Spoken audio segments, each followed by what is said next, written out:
MOA Tracy Rinaldi is here.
The June 24th, 2025 special meeting of the Board of Ed to order. Present we have Mr. Krasnoff, Mr. Lee, Ms. Jacobson, Mrs. Flynn, myself, Mr. Peterson, Superintendent Testani, Ms. Maxon-Finelli, Mr. Asa, and Mrs. Guernsey, and joining us remotely we have Tracy Rinaldi. And if you will all join me for the Pledge of Allegiance. Pledge allegiance to the flag of the United States of America, and to the republic for which it stands, one nation, under God, indivisible, with liberty and justice for all. Thank you. I will open the floor up for public comment. If there are any members of the public who wish to make comments. Seeing none. I did want to, in leadership, we had talked about bringing forward a couple of votes from later in the agenda, specifically items 7A and 7B, the contract and cell phone regulations. I can do that with unanimous consent if anyone. Yes, sir. Voting on regulations. The discussion. No, the discussion, the items.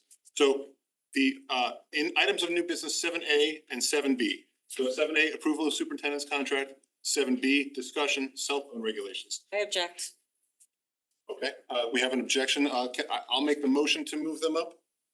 Seconded by Mr. Asa. We need 2/3 for that. So all in favor of moving them up? Mr. Asa, Mrs. Maxon-Finelli, Mr. Peterson, Mr. Lee, Tracy, are you a yes? Yes. All opposed to moving them? Okay, we have Mrs. Guernsey, Mrs. Jacobson, and Mrs. Flynn. Despite the fact that we talked about this in leadership. All right. I'm abstaining because I don't know what's going on, so I'm abstaining. I don't know why, where. I thought to bring these, these was a suggestion of Mrs. Flynn to bring up. The cell phone regulations. And why are we not, why are we bringing it up and what's the opposition to bringing it? I don't understand. I can speak to that If position. you'd like. I would love to. I don't understand why we would go out of order. We clearly don't have anyone in the public that's speaking to cell phone policy. And I mean, I can't understand why we would put those two items in a priority order based on no one here to give us feedback. Mrs. Maxon-Finelli? I think as a courtesy to a fellow board member, that one of the single most important votes we take of the year, which is the vote on the superintendent's contract, to show her that courtesy, I think we should be willing to do this, as I would be willing to do for any board member here. For Tracy. Mrs. Guernsey? I would just say that the world language curriculum vote is, in my opinion, equally or more important than that, so. I would be happy to bring that up. No, I don't want to take it out of order. The public is depending this, they're waiting at home, they're watching our agenda, they're not expecting this. Mr. Asa? Can you just touch on, there was discussion about moving the cell phones up for the public? Well, when we had talked in leadership about bringing both the superintendent's hood up and the cell phone discussion up in front of the meeting. There was no objection at the time. Three of us But agreed. there's no way to tell, like, we can't tell who's online. We don't have people here, but we can't tell how many people are online. Correct. Can I- Yes, Mrs. Jacobson. I object to them both, but why the cell phone regulations? That's not a voting item. That was Mrs. Flynn's idea. I said that we had discussed it now, this was the third or fourth agenda it was on, and I made the point of saying that we have in the past moved items for the public. Oh, So that was my thinking, that if we had it on again, that I would like to see that item earlier, and like I so there's said, no one here, so that one just stay where it is. I'm put it the way I Well, voted. the motion was defeated despite the fact that we talked about this. in Mr. leadership. Krasnoff. I'm still abstaining. I don't understand why we would do this. Okay, so I just don't understand. The rationale for doing this is twofold. One, we got a request from a member of leadership to move an item up. Also, Mrs. Rinaldi make sure that her connection is solid. She's with us now. I would like to ultimately take a vote that reflects the 9 members of our board. Can we move all the voting items up then? If that's what you want to do, then fine, but I don't understand why separating voting. I don't understand why one's more. We're gonna vote, we're gonna vote. Was your point of order, Mr. Jacobson? orders to take action. You're calling the question?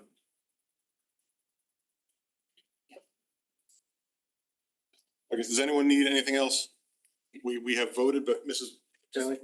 To make a final comment, again, to Mr. Krasnoff's point, because I do understand you're wondering why we were doing this. And I just want to repeat what I said, which is on something which is, I mean, we have 3 vitally important tasks as a board that we're charged by the state with doing. One of them is this vote. And I would argue that no matter how anybody falls out on this, that it should be a 9-member board vote. And Ms. Rinaldi is here now. We don't know if how long the connection will hold. I would be in favor of having her vote count. I understand and agree with that, but there's other voting items. So and if we're gonna put voting items first, fine, but You have a motion to forward. I have a motion to move all voting items to the front of. Motion on the table. That we voted on. Hold on. Got defeated. Failed. Mr. Krasnoff is asking for a motion, is for a motion to move all voting items. And preferably world language first. I feel Ms. Rinaldi should be able to put on world language just as much as on the superintendent. She's here with us now. I would appreciate her vote on that topic as well. For the clarification, Yes. could you provide Mr. Krasnoff for your motion? Could you please provide an order then of the voting items? Because you just said all voting items, so I don't know what order Mr. Pearson would be following. I think the superintendent should come last and everything else should move up in the order. Superintendent vote is not last currently. All the No, but policies. I think the policies and the world language should come first. And I think Ms. Rinaldi respectfully should vote on all items. I think that's, and then she can go on her way. Like, I understand, she's gotta go, I get it, but voting items, they're all important. All right, is there a second for Mr. Krasnoff's motion? Mrs. Guernsey. Any discussion on the motion on the table? Moving all voting items up and moving the superintendent's vote to the last item in the voting list. All in favor? Krasnoff, Mrs. Jacobson, Mrs. Flynn, Mrs. Guernsey. All opposed? Mr. Asa, Mrs. Kennelly, Mr. Peterson, Mr. Lee, and Mrs. Rinaldi. Yes. So we are where we are. We have no presentations tonight. Item 5, consent calendar. There are approval of policies and approval to delete policies. Can we have a motion to put these on the table? Mrs. Jacobson, seconded by Mrs. Flynn. Any discussion on these policies in the consent calendar? Throwing it out to the public, any comments? Back to the board, all in favor? That vote is unanimous. Thank you. Item 6A, approval of policy 5453 school activity funds with the recommended motion that the Board of Education approve policy 3453 school activity funds. Mrs. Maxon Kennelly. So Second. do I first make the motion and then make the follow-up? Yes. Okay, so I'm making the motion. Seconded by Mr. Asa. Mrs. Maxon Kennelly. I'd like to make a motion to postpone this indefinitely. We did not get a chance to sorry, that's making the argument. I'd like to make a motion to postpone this indefinitely. Seconded by Mr. Asa. My reasoning for that is that we did not get a chance in policy to discuss the policy, and we needed certain staff there in order to do it thoroughly. So this had to appear before you because we postponed to a date certain. And so now we need to postpone until we can get that staff member and cover it in August, September. Any questions or comments from the board? Bringing that to the public. Any comments? Back to the board. All in favor of postponing indefinitely? That's an 8-0 vote. Thank you. Or 9-0 vote. Old business 6B, approval of school nutrition and meal pricing with recommended motion that the Board of Education approve the 2025-2026 school nutrition and meal pricing for the June 10th, 2025 memo. Mrs. Jacobson, second by Mr. Asa. Mrs. Jacobson, it's your motion. Our interim CFO had sent us all a memo on June 20th, I believe in our Friday packet, and I had submitted a couple follow-up questions. As you recall, from our June 10th meeting, they were showing a pretty significant shortfall in terms of what we were supposed to be receiving as a guaranteed income that we didn't get. So I got the new memo kind of explaining some things on June 20th, but I had a follow-up. So it wasn't really clear to me from the June memo, and I don't know if anyone else felt this way, whether or not we were remaining with a shortfall per that memo, or if the fee credits that were mentioned of $243,000.92 were actually covering that shortfall, thereby reducing it. So do you know the answer to that question? Was reducing it, yes, Okay, so we're down to a much smaller shortfall. correct. Okay, and then my other one was, for the superintendent's recommended, meal pricing for next year. Is that, have you run an analysis to ensure that those accounts, are adequate in order to maintain the financial stability of those accounts? Pending, of course, any emergency naturally or something, but The recommendation was that it was adequate. it would adequate to not have a shortfall. Okay, thank you. Any other questions or comments from board members? Seeing none, back to the public. Any questions or comments? Back to the board. All in favor? Vote is. We have, I'm sorry. I'm abstaining. Okay, that's fine. Mr. Krasnoff, Mr. Lee, Mrs. Jacobson, Mrs. Flynn, Mr. Peterson, Mrs. Maxon Kennelly, and Mr. Asa, Mrs. Guernsey, opposed and abstaining. Mrs. Rinaldi abstaining, so that's 801. Thank you. Item 6C, approval of superintendent's 2025-2026 recommended budget adjustments with the recommended motion that the Board of Education approve the superintendent's recommended 2025-2026 budget adjustments revised. Yeah, so, We should put this on the table. I'm sorry, Mr. Lee, seconded by Mr. Asa. Thank you. so after carefully going through this, I met last Monday. Jacobson, we went over a few items. She had some thoughts that I had no issues with. I asked her to put them in the document that I'll have for you. I think we feel comfortable after talking with Mrs. Devaney that we can move forward with these adjustments, and that will put us in line with the RTM approved budget that was passed. I feel as if we have any significant exposure in any one area. Obviously, there are some unknowns. Special education always presents some challenges, but we used a conservative number based on the percentage that we were provided of the $40 million pot that was given and dispersed for this closing of this current budget year of 1.22%. That number could fluctuate higher. We don't think it's going to fluctuate any lower. So I would recommend that the board pass these budget adjustments. We'll close the book on 25-26 fiscal year budget. Questions or comments from the board, Mr. Krasnoff? I don't understand number 9. We decided not. I'm sorry, what is it, Mrs. Jacobson? Can we go one by one with the actual, we have to make the motions and vote on them No, and, we're voting, the motion is to approve the superintendent's recommended budget adjustments from us. We're not doing individual motions. but there are more motions on here than the superintendent's. Yes, he just said he's incorporated everybody else's comments into this and it balances. So the motion on the table is for this This is document. what we're voting. Oh, okay, I'm sorry, Mr. I thought you were gonna actually take a vote on every single one of these items. I was hoping to not do that. Okay, cause I have no votes on some of these. Well, that's a decision you'll have to make in the singular. I don't, or- I'm sorry. I'm sorry, Mr. Krasnoff has the floor. So we put the funds into the IT budget just in case that was somewhere we needed to move to.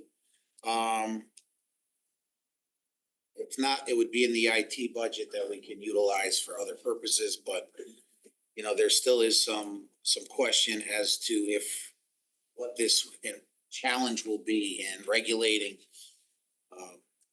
especially at the high school, no cell phones throughout the day.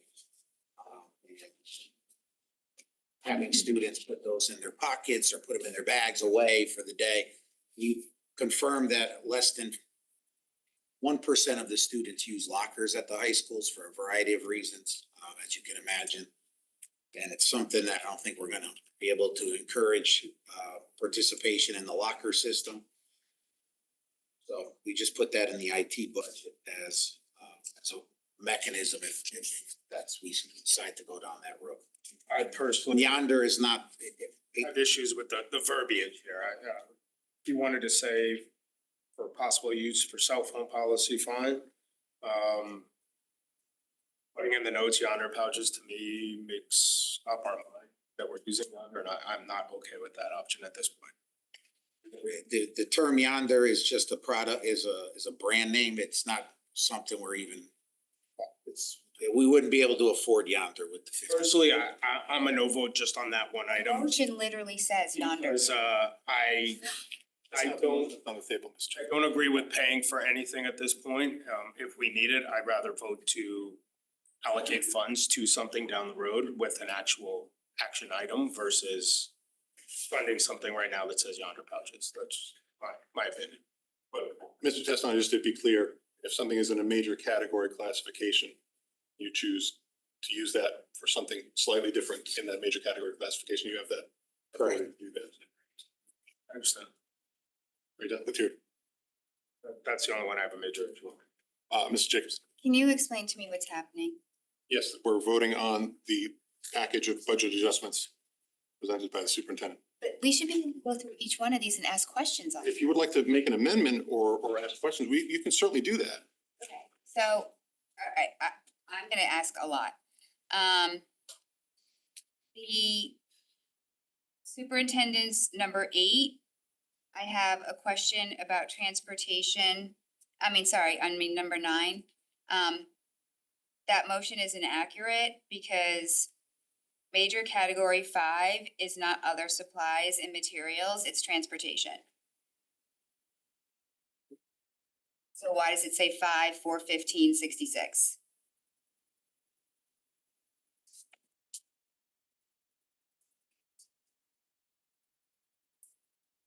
The amendment language doesn't say 5. Right, that and the amendment language, well, the amendment language doesn't have a category at all in that line. Would you like to make a motion to change? It's Mr. Testani's item, so.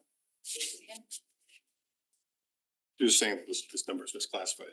This should, in line 9, correct, Mr. Jacobson? Major Line category 9, 5 should be yes. 6. No. You want it to be in other supplies and materials? That's the classification you would like that to be in? That's 8. Okay.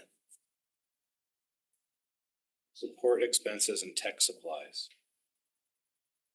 Page 115 of our, and then there's the page number, Mr. Asa, so that helps you get to the right classification too, to double check. I understand how that works. I don't have my book in front of me. Oh, sorry, I thought you were in.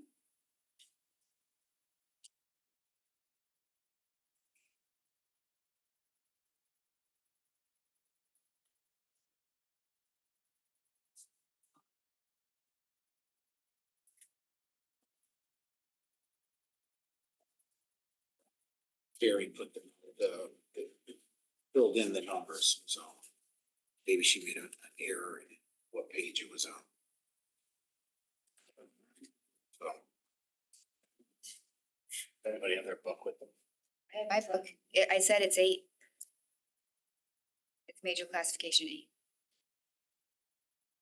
8. Again, if that's the case, would you like to make an amendment? No, because I'm not gonna support this one. I'll make an amendment to remove item 9 from the unadopted. All right, so Mr. Krasnoff has made a motion to amend, Mrs. Jacobson has seconded it. Any comments? Questions? What are you gonna do with the $50,000? What am I gonna do? Put it somewhere. If you're gonna take it out, It's a spend. We don't need to put it anywhere. yeah, but if you're not spending it, it's gonna change the balance. It's a savings of $50,000. Well, we have to make our The balance. match Someone can make RTM. any amendment they want to where they want to allocate it. It shouldn't be allocated. I don't want to spend money on yonder pouches. I made it clear. I understand that, but normally when you make a motion to amend, We could put it in maintenance. okay, so Remove item Plenty 9 of maintenance and And- schools. and that. So I would like to change or remove 9 and replace it with maintenance services. Did you want to move it into line item number 10? Correct, that's fine. Yes. Let's move it into, Or I have my bucket as well. move it into 10, that's fine. 10 or 11. 10 is the capital Yeah, 10 or 11. section. We have tons of projects. Let's move it to 11. 11 is dues and fees. Fence repair, smart board Oh, installation, I'm sorry. That's okay. it's maintenance services, contract services for smart boards, fence repairs. I'm sure that includes trees, sidewalk maintenance, Right, so- 6. So let me see if I can. category 6. So remove line 9 entirely. Change line 11 to a positive balance or positive number of $82,265. Correct. So moving that 50,000 from line 9 to line 11. Correct. Are you still comfortable with that motion? Yes. Ms. Jacobson, are you comfortable seconding that motion? Sure. Any other discussion on that motion? Mrs. Guernsey? I was just gonna say, just a week ago, we received an email from the superintendent that said specifically that, discussions with administrators at the school utilizing yonder pouches indicate that their primary benefit is largely symbolic. So I just find the use of that word to be inflammatory in this document. Use of what word? Yonder pad? Yonder, that word, it's like to choose that after receiving this email a week ago, Ms. Spinelli? I've obviously started as the only one who was in favor of these. And I believe as people have heard about it more, I've heard other board members speak in favor of it. That's why I was the one that initially added to the document, and then Mr. Testani did the work of the other lines and incorporated into his. But as Mrs. Flynn spoke to at the last meeting, as I've spoken to at multiple meetings, we are embarking on something incredibly challenging here. We are talking about a tidal shift of culture in which our staff, I promise you, are going to need the support of this. And I hear Mrs. Guernsey's point about symbolic. It is more than that. I'm not disagreeing with what Mr. Testani said, and I say that based on my conversations with Wilton staff, that it was a token, but it was a very tangible one, and it was a powerful one that ensured an incredibly successful rollout in a neighboring district with a similar demographic. And these are students who, without that, this is going to have a much reduced chance. I do think once we change the culture, we pull it back. But compared to, as you know, Mr. Asa was concerned when it was looking at like $135,000, $140,000, I understood it was going to be a rough row to hoe. But now it is more affordable, and it will give our staff a very powerful tool for doing something that we all know is in the best interest of children. So I'm asking that people support this. Ms. Flynn? Just through the chair to Mr. Testani, I don't remember offhand the cost of this, and I actually agree with Ms. Max and Kennelly in terms of we have to have veracity behind what we're doing. And what I'm concerned about with cell phones is that is not happening. And I have been an emphatic supporter of this, but just what is the cost for both high schools to have Yonder pouches? Yonder itself, that product would be $128,000 plus or minus. We found another product, IT did some research, that's a similar product for about 50,000 for Okay. both high schools. So why did we include the word Yonder pouches then? Can I make a suggestion? I think it was used the way people say Band-Aid. Band-Aid is a brand name, and yet lots of people can have adhesive bandages, so I think we're- I don't blame you, because I it think is I'm a really, distinctive it's a thing. distinctive thing, and like I said,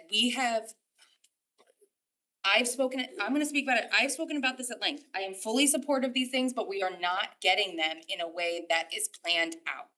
We are not seeing how much these items would cost. I don't even know where these items come from. We've heard about locking cabinets, we've heard about all sorts of things, and I really want our community to know that we as a board and an administration are doing this in a thoughtful way, and this is just disappointing to see in this manner, and I don't not support it. That's the worst part. I just don't know that if it's doing what we intended to do, cause I Yeah. just saw it. Well, it says Yonder pouches, we can't afford 2 sets of Yonder pouches, so this is what's before us, so when I'm doing my prep work for meetings, all I can do is look at what's before me. Okay, add funds to purchase pouches. I just would stress that's not the motion that's on the table right now. No, it's not. All right, the motion is to remove the money altogether. Right. Right, and that's, If we vote on it? Well, let's. I'm still in yeah, discussion point. Mr. Jakes.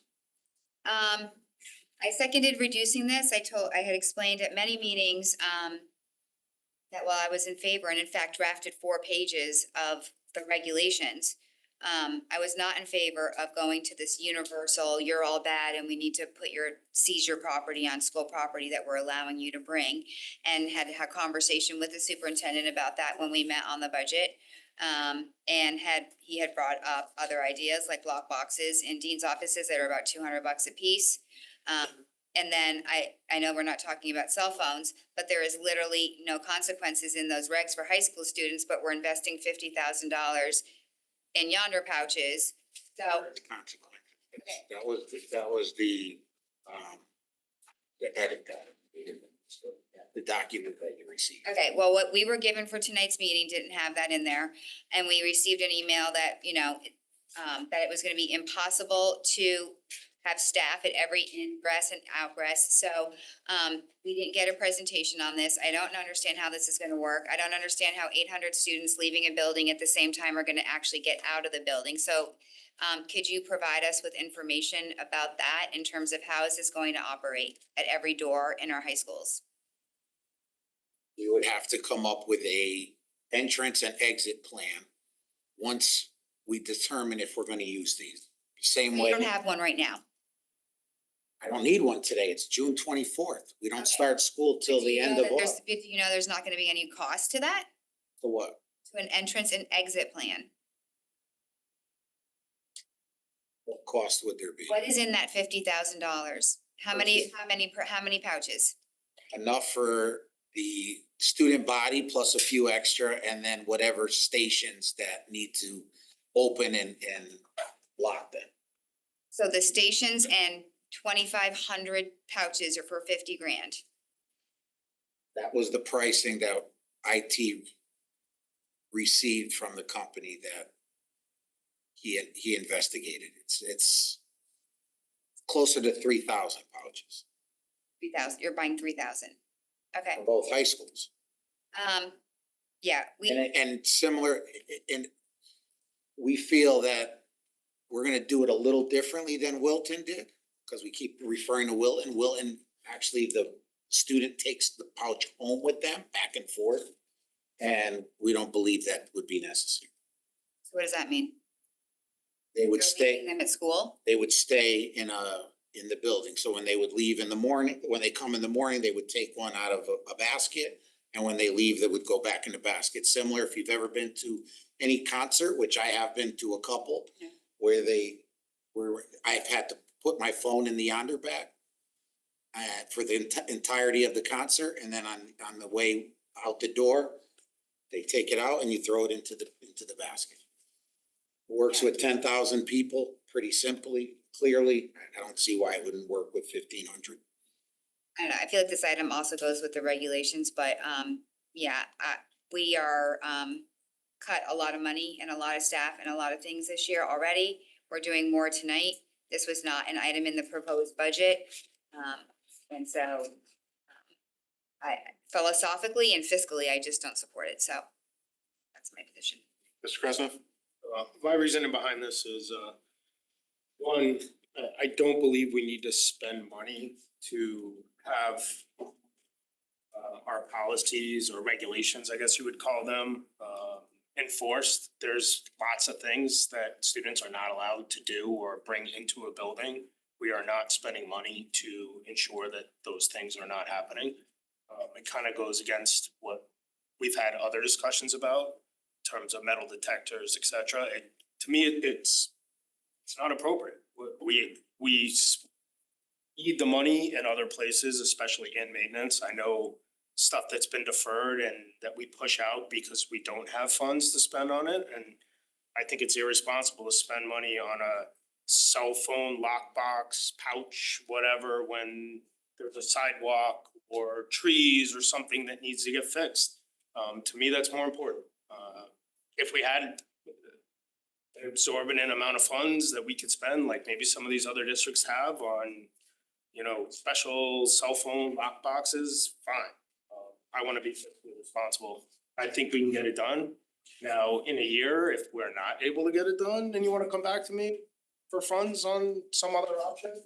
I'm all for it, but at least we'll have a full year to come up with a really good executable plan on how we're gonna do it, what product we're gonna use, how we're gonna execute it. To just throw funds in a bucket for something that I don't necessarily support at this point, I'm gonna vote against it. You're gonna vote in favor of your motion. In favor of my motion and against the other. Any other comments on the motion before us, Mrs. Guernsey? Just adding to the information we received from the superintendent, he also did say that compliance with the yonder pouches is estimated to be around 20%. So, I mean, it's like, we just got this, I don't. What was reported was what one of the principals in a conversation with an administrator, right? That was what was provided to me was provided to you folks. That's all it was. What the assessment was of the two administrators having a conversation on how the year went at Willen High School. Simple. That they said it was symbolic, that there was all these incidents. That's all it was. Some have had conversations with folks at Wilton and have gotten the presentation that they provided that I pulled off their board packet tells a different story. So I was not privy to the conversation that Dr. Atzis had with the administrator there, but that is what he reported to me. I asked him how much of that I could share. He said, you're welcome to share it all, which I did. But that doesn't mean, I think we have to be careful because, I mean, I respect everyone's point of view here, how you want to do this. But if we don't have any money to pivot at any point of the year, if it becomes inconsistent, if it becomes just constant discipline of students throughout the day, we won't have any dollars to do that. We would have to wait an entire year. So that's why when Ms. Maxincanelli asked and submitted the motion, I said we can put it into IT. If it sits there and we don't need it by the end of the fall, we can use that towards smart boards, Promethean boards and such that we did cut from the original budget. If it becomes an issue that we would need to pivot, we'd have the option to do that. That's all it was. I guess my point is that this is the only information I have from you. These are the only details we have about the research that you've done. And there's no documentation about the proposal that. I didn't do any research on Wilton High School except the conversations that I had with the superintendent who felt it was successful, and that was it. But there's no argument for what you're asking for here. It doesn't exist in all of this backup material.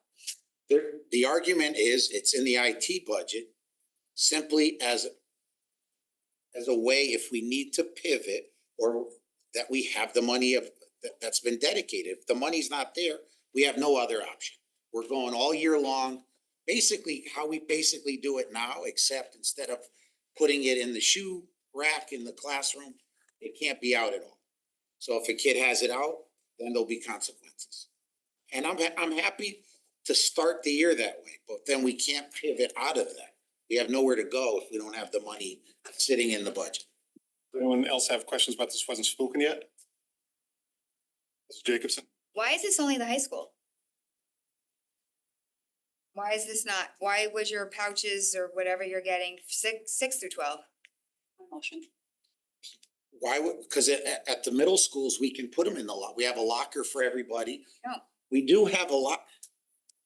I think I reported out at the last meeting that we are getting all the locks at Fairfield Woods installed this summer so that they can use them at the start of the school year.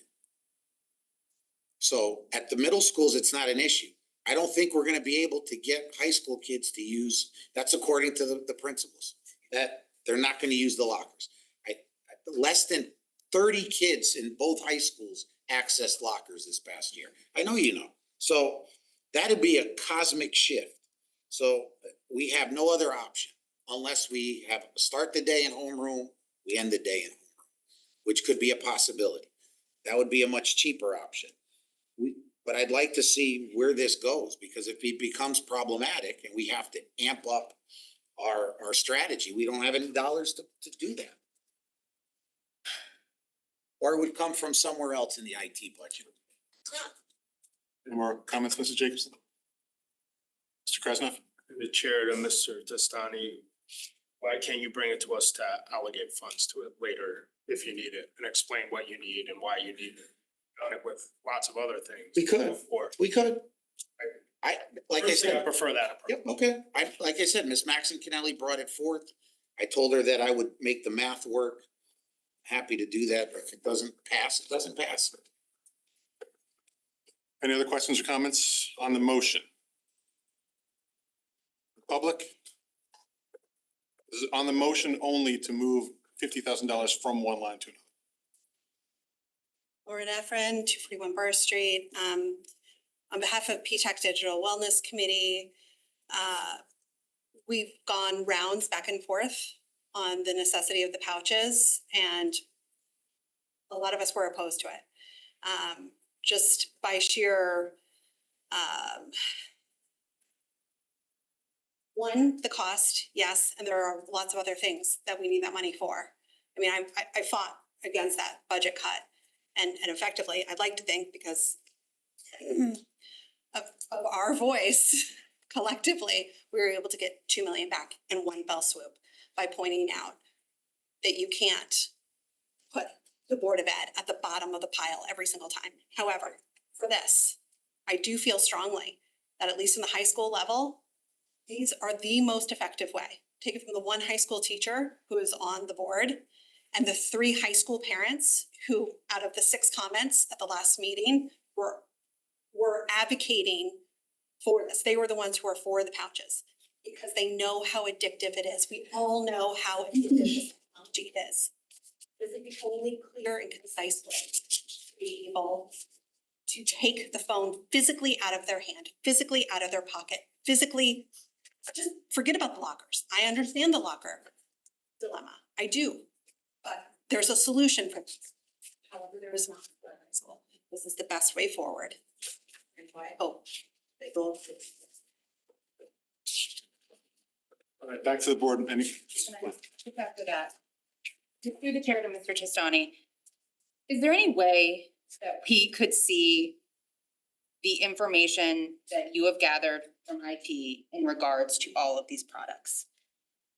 I am just very concerned that we are, to Ms. Guernsey's point, that we do not have documentation that follows this process. And I do not want to inhibit anything that our staff is going to need or our parent community supports, but I am going to implore this board that fiscally we did. We saw a $2 million cut. If we are investing, I wanna know what we are investing in. I wanna know what product it is. I wanna know how it's being used. And I understand that it might not happen right away, but I want a plan in place in case we need to. So that is me as a board member. Mr. Asa. I would just say we have to vote tonight on this, so we're not gonna get that information tonight. I'm just not saying that your request might not be fulfilled, but it's not gonna happen before we vote on this. So I would just urge that we come to a point of action here. And that, Please an urge. and that, I have no problem with the idea of this being in a bucket as what we've similarly also called placeholders in the past for other things. And if we don't need it and don't use it, there is certainly room within here to use it. It will not go to waste. I just want to say one thing. The decision that was made, because I've heard it a number of times throughout this process about Wilton. Superintendent in Wilton made a unilateral decision last summer to go this route. Last summer, after school was out, not prior, didn't come out, made a unilateral decision, set up the processes and got it off the ground. We are significantly further along because we've had this conversation now for several meetings. I need to know which way to go. There's plenty of time to get information out once we've decided what to do, but to say, well, they did this, go ahead and do it, and then, okay, I'm gonna go ahead and do it, and then obstacles get thrown in front. I mean, I don't know which one you want me to do. Mrs. Jacobson. There is no obstacles. This is an administrative reg. You could have done it last fall too, if you wanted to. This isn't a policy that we're voting on. Correct. Right, so there was But I no need the money if we're going to use any type of, we may not need the money, right? Or maybe we go with it, but there has to be some dollar amount if we decide to go with a pouch. If not, there's nothing. If we decide to spend $3,000 or whatever on lock boxes in each classroom, we could do that, but we still need money there. That's why I asked to put it in the IT budget. It was worded with yonder pouches, which we could add funds for, prohibitive measures. I don't know. We're getting stuck on the word yonder pouches. I'm kind of inclined to take a vote on this unless Mr. Krasnoff, if you want to have the last word. Just have one last comment. I'm still inclined to put it and let it sit in that line item 11. Maintenance services, I feel a lot more comfortable putting it there than IT. I'm not saying I wouldn't pivot to a pouch system if you came and asked for the money from that bucket. But as you said, you could use it for smart board installations, which is literally in that bucket.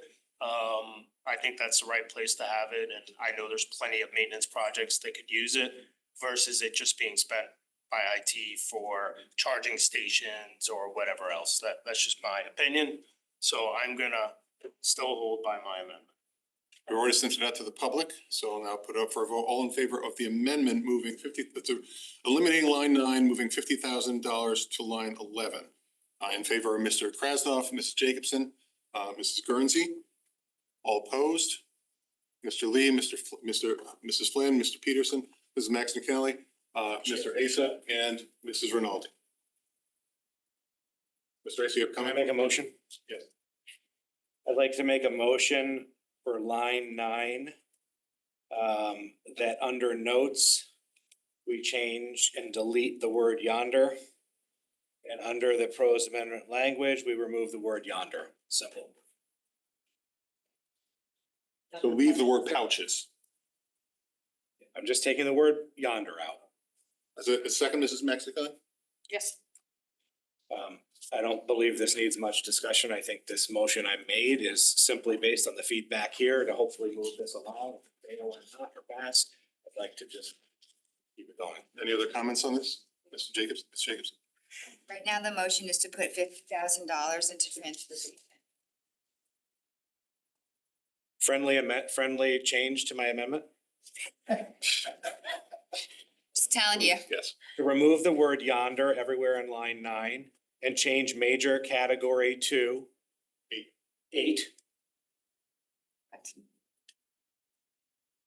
That's what I would like my motion to be. Do you have any objection? No objection. Any questions or comments? Up to the public?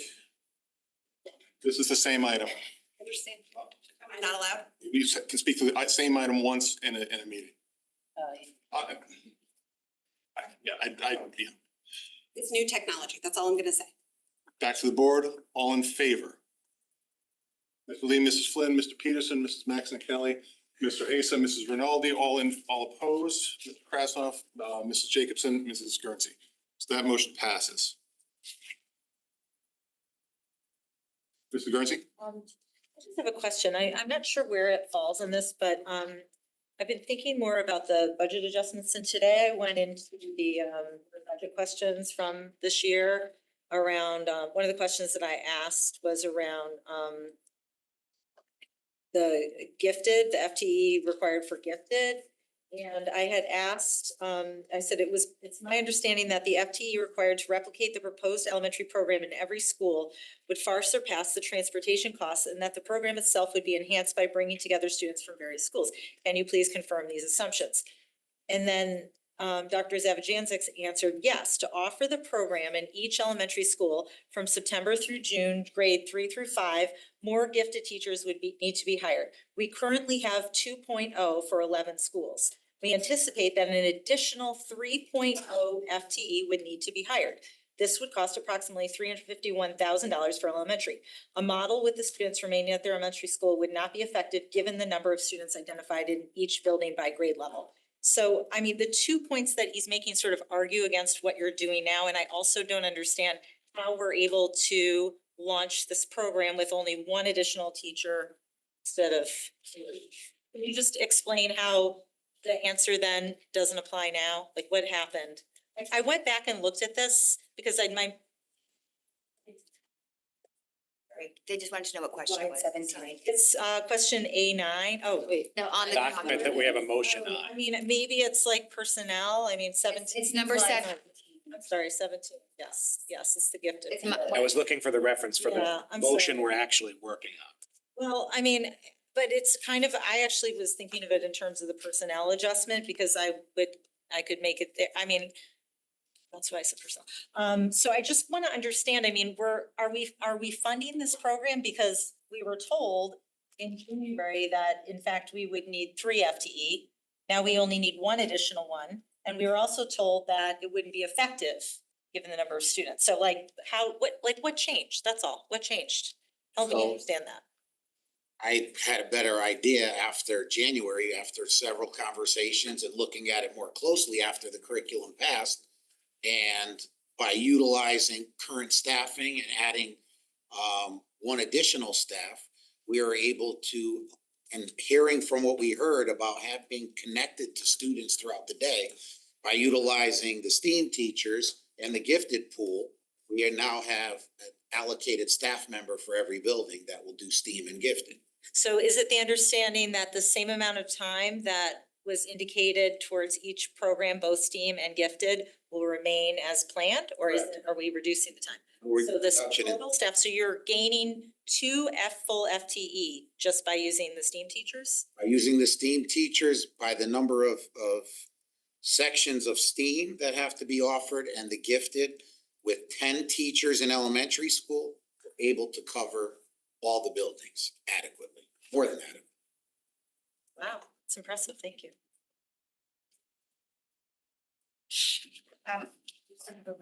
What's it? Any motions or question, Mrs. Jacobson? Number 2.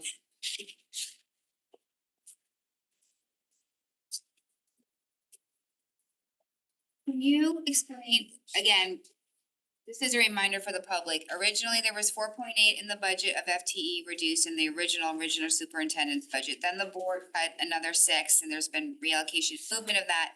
So this original item, if you go back several iterations ago, it did actually have a reduction of FTE here. But can you tell me what are exactly the various additional adjustments in the notes? So as you and I discussed, we are, Now, we discussed the 6 FTE, not Right. this. we also discussed that we were able to hire all but 2 of our Sacred Heart residents, which brought significant savings into the attrition line. And because of their grant at Sacred Heart, we no longer have to pay the $10,000 stipend to the residents. So there's additional savings there that we originally had thought we needed, but because we're gonna go back to the traditional internship model, stipends are no longer required. I think $150,000 is a good. It's not cutting any additional staff members. Just savings from the personnel line that we felt comfortable with. Okay, thank you. Mr. Peterson, I'm just gonna go through some things. Okay, number 14, guys, on page 2.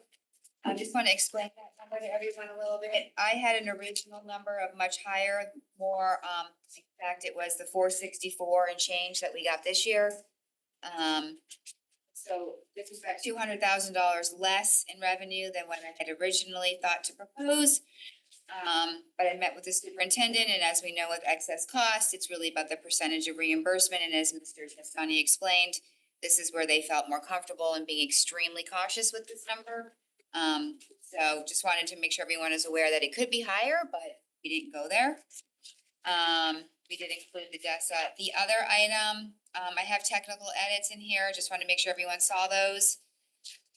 For the contracted services and the utility management fee. Did add the gifted stuff. There will need to be one correction, Mr. Peterson, if necessary, because on my number 20, the 496, 414 incorporates Mr. Testani's that he added after, from the first read, number 8. So it would be like his 200, I'd have to reduce mine, his 200 is in my 496. But it balances, so you'd have to. Yeah, but What balance, the whole column, you mean? No, but if you were to take his 200 out, I'm not looking to take his 200 out, I would reduce mine, but then you're right, we have $200,000 more. big business. No, it's, her 496 includes the 200. We would It's be cutting duplicate. $696,000 from transportation, which maybe that's a good thing, but that's not the intent. I just wanted to point it out. So how, does anybody have any suggestions? Do you want to leave it there? I would leave it there. Reduction Yes, to the transport, yes, your 200 and my 200, yes. And then if, same categories, yes, okay?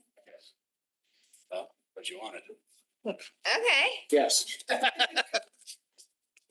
I think, given after our discussion, I looked a little deeper. I think we're good. okay, Yeah. all right, I just wanted to make Yeah, sure no, we no, weren't no. double dipping there. No, we're not double dip. Or taking too much, I'm sorry. No, Taking no. too much. We're trying to, as we negotiate, it's sitting now, it was with town attorney and, we feel good. We feel good. Okay, Yeah. you're feeling good, you're feeling good. The other item that's double dipping, so to speak, is Mr. Testani also after added his, I guess now 132, 265 to maintenance. But I also had 150, 149 for the same exact items. So it's Mr. Testani's number 10 and 11 to my number 18. So we're adding a lot to a maintenance then. So I just, Mr. Krasnoff would like that. I'm just saying that No. I did too. I do too. I just want to make sure everyone understands that when you combine Mr. We cut a lot from maintenance, so, We cut a lot, yeah. Cut 250. Just restores it, so. So to be clear, Mr. Testani's was specific for painting. Something to do, smart boards and fences, and mine was painting and paving. Is your number? So, my number is 18. So perhaps I might ask Mr. Papa George if there was something else. I just wanna make sure that if we're gonna add the 250 back, well, 150, yeah, we're 150 and It's different numbers. we're actually putting back the 250 and then some. We're putting back 282. We're adding to maintenance. Now, are we sure there isn't something else? Let's be thoughtful. And if there was something else that anyone, just because I just wanna make sure that we're doing a thoughtful process. I have a question that maybe is a place that we could spend money on, but I don't know if it's necessary. There's, on this agenda, we have, AP statistics textbooks listed without an enclosure. And then, recommendation for the world language curriculum doesn't include the adoption of the additional textbooks, which originally we heard there was no cost with those, but do we have extra expenses that we should be considering? I think, For these textbooks, everything's just one cost. no, it's in we have money in the instruction line. And do you know what the cost of the AP statistics textbooks is? James.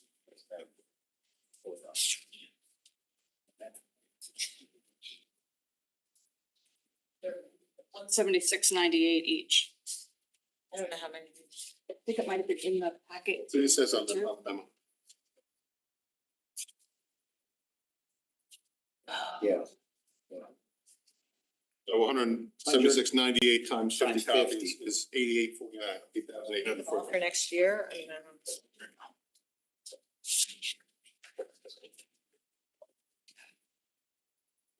We're still on Ms. Jacobson's question about where to put it. Well, it's in maintenance. It gives a lot of latitude for, Want to change, maybe paint the sidewalk? well, we could, well, the wording. I mean, I'm putting it in the classification, so technically it could go into any of the number 64 items, which is trees and maintenance and painting and paving and snow plowing and all of that is in there. So if there's something specific on your wish list, let me know. Otherwise, we'll just leave it the way that it is. You're fine. Question to that. Well, Mr. Ray. so if there is something specific, he in theory could I understand. do it, right? So my only reason, I'll go down. no, I know, but I'm hesitant to put in Just like we any discussed, more than we already. My motion, if you guys pass this whole thing, is specific to painting and paving. Yeah, but it could be moved. It could be used for something else at the discretion of Well, the superintendent. I would not want that to be the case. That's why I'm making the motion, so. just as we've talked a lot through the budget process, we had a significant amount of things that popped up during the course of the year. Yeah. And so I think having it in maintenance is just a good spot. All right, so just for the record, the board originally cut 250 from maintenance, and if this whole package gets passed as it is, it would go to 282,265. So it's restored and then some. All right. If you have something on this matter, Ms. Jacobson, tell us the floor. We did put the DESA in. I got that number from the superintendent. The part-time employment was something that was really important to me.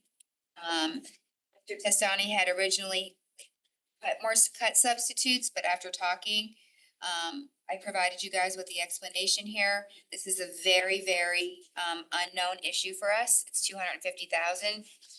It could be much higher. So are you tired? Okay, it's an area of risk and I'm pointing out the risk. It could be a shortage. So I just wanna let you know, it's an unfunded mandate from the state right now that kid just passed. I don't think I need to go anything. I did, Mr. Pistani, I just wanna make sure that everyone knows, I felt it was important to add some professional development for our STEAM and gifted teachers, only because I feel like there's some new system happening. That STEAM might be teaching gifted, or gifted might be teaching STEAM, I don't know, but there's no PD for either one of these types of teachers in our budget, so I put some in here for them. Yeah, I saw you did that. It's fine. I mean, we had professional development monies already in the instructional line, but this just gives us a little buffer. We can always use it for. Okay, and I did the same for curriculum development as well. There's just, seems like there's a lot going on there. And then I did add the SEL stipends. And Mr. Testani, this is a nod to the fact that we're doing a lot of new school climate plan in the next coming year. But also that you had expressed the last year or so, the desire to look at some elementary SEL program development when we met. Yes. You know what I mean by that? So I did want to afford some dollars in that area. Much appreciated. As that I am in support of that, as you work through that. So just wanted to walk through some of my things, make sure everyone knew what I had put in, and that's it. Mr. Krasnoff. Thank you. I do have a few questions about the gifted. I figured the best would be to do it here, so during a budget conversation. There's still gonna be certain schools that only have like 2, maybe 3 kids in a So, section. no, well, no, we looked at all the numbers and then we looked at all all the parents who had until yesterday.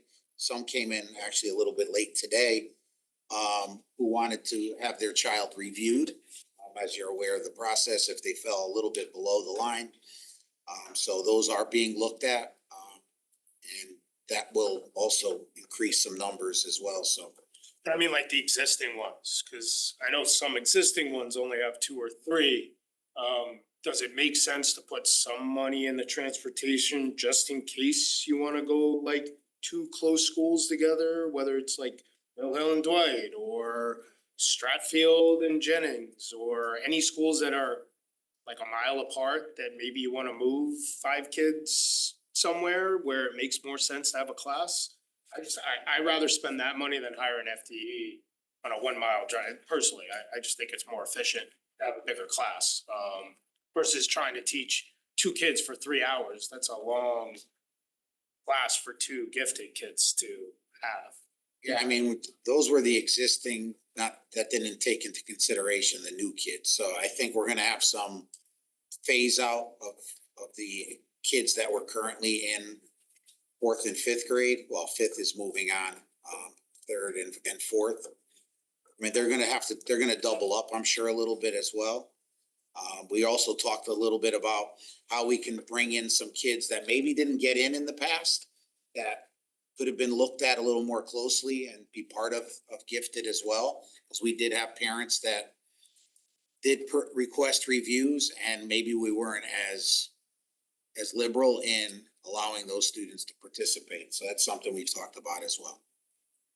To increase the numbers in those classrooms, because we do have a very, I mean, we were a little high. 98 percentile, 96 percentile. I mean, these kids are very talented. I get that as long as it's still within the parameters that the current program is, but I would hate to see just throwing kids in to add kids to a program to fill out a class. Like, Oh, no. it's not, in my mind, the purpose of this is like a special type of learner. It is a special educational class, and I don't wanna just throw bodies in to fill out a number in class. Hopefully that's not.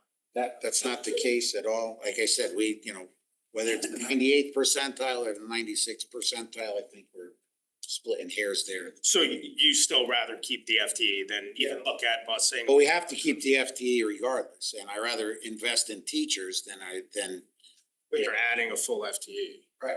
Why would you have to keep it regardless? we're still gonna operate. If you combine 2 schools, you eliminate an FTE. Oh, they're still doing STEAM, so we're not. Oh, so you're gonna have a dedicated STEAM and gifted teacher at every single school. They're not gonna leave the school once. They're not leaving to go anywhere else, the teachers. So there'll be 11 of them. Okay. Well, there's 10, there's 11, correct. Some schools get a 0.8, but that 0.2 overage goes and fills out at the other school in STEAM. There are gonna be people moving. A couple of schools are over. Yeah, well, Jennings and Dwight need a 0.8, they don't need a full 1.0. I think McKinley And and McKinley and I believe Osborne or. Need more than a- Field, need more than a 1-0. they need a 1.2.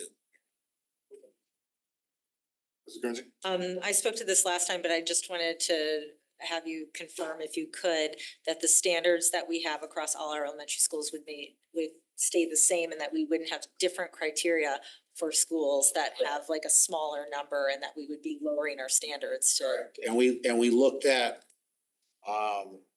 see what, you know, kids that maybe just missed, but it doesn't look like, we wouldn't be lowering the standard. It would lower it too much.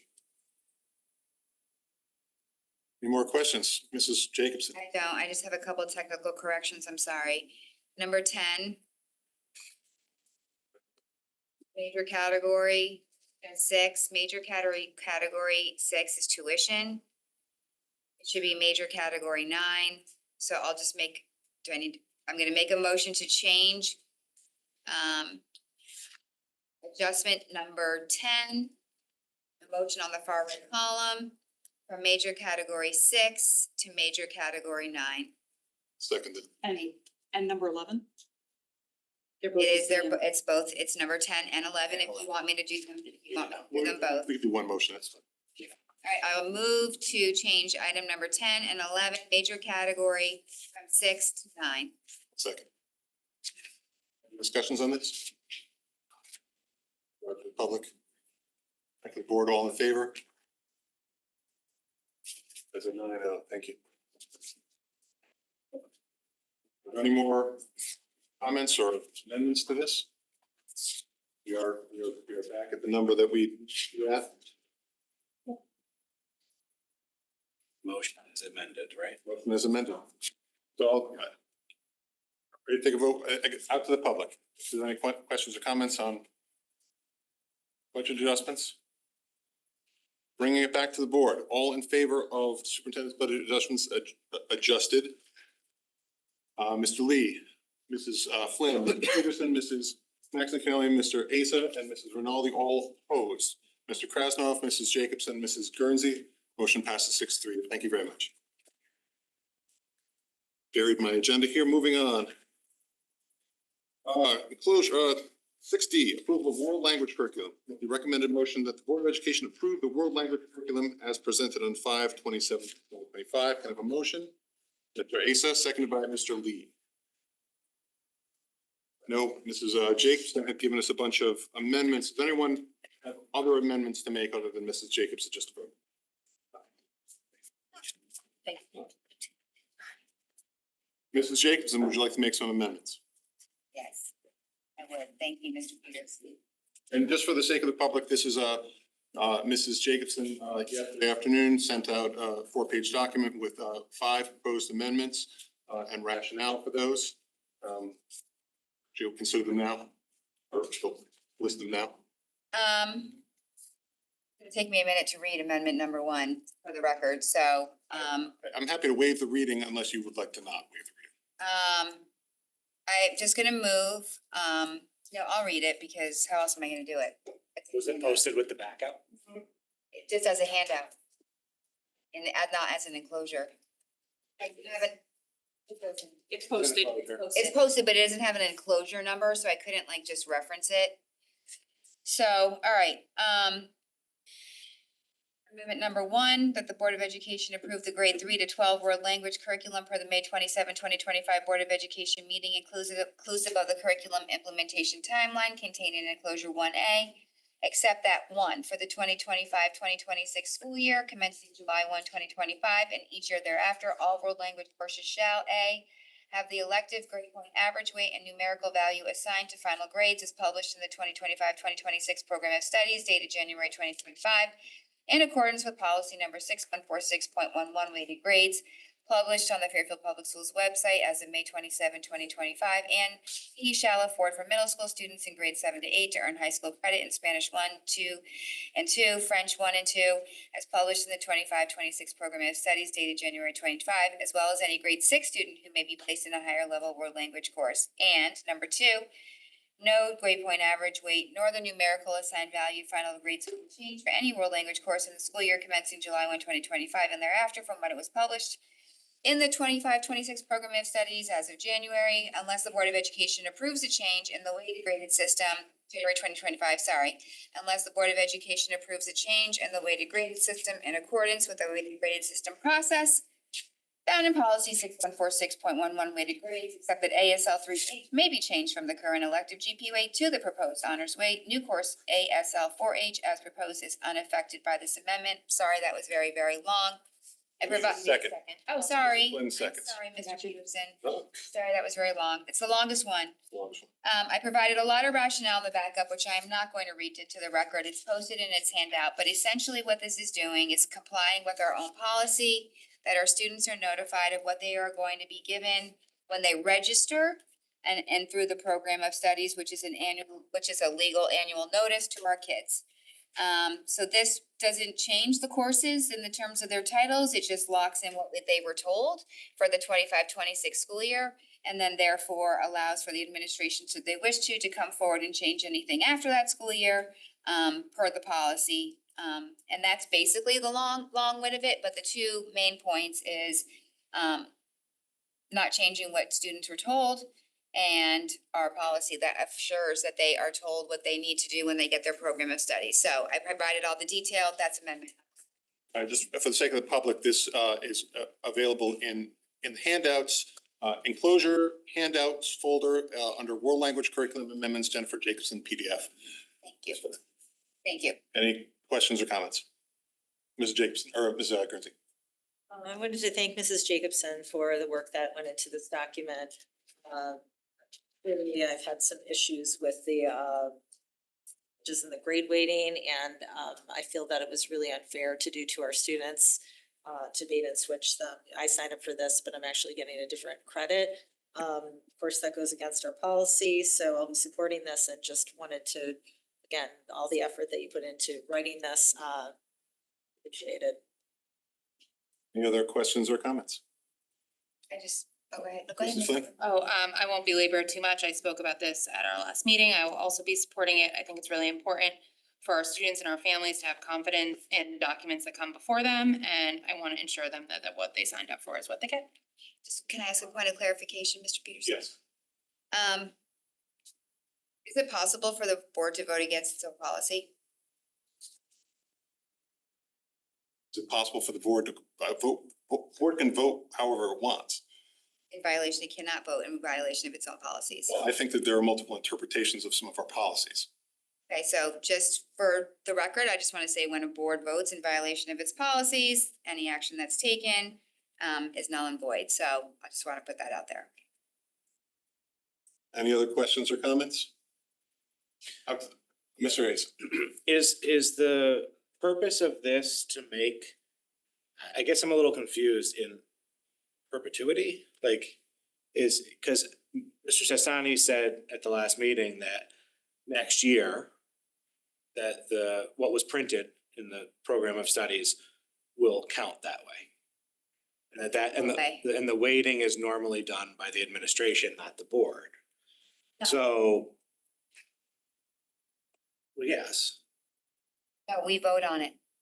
Vote on a system. we vote on the curriculum doc, right? And so But we vote on the scale. I don't recall that. It's in the policy that I linked in here, that the administration can bring to the board for its approval. If I may, maybe this is, Why, I don't understand what the point of this amendment then.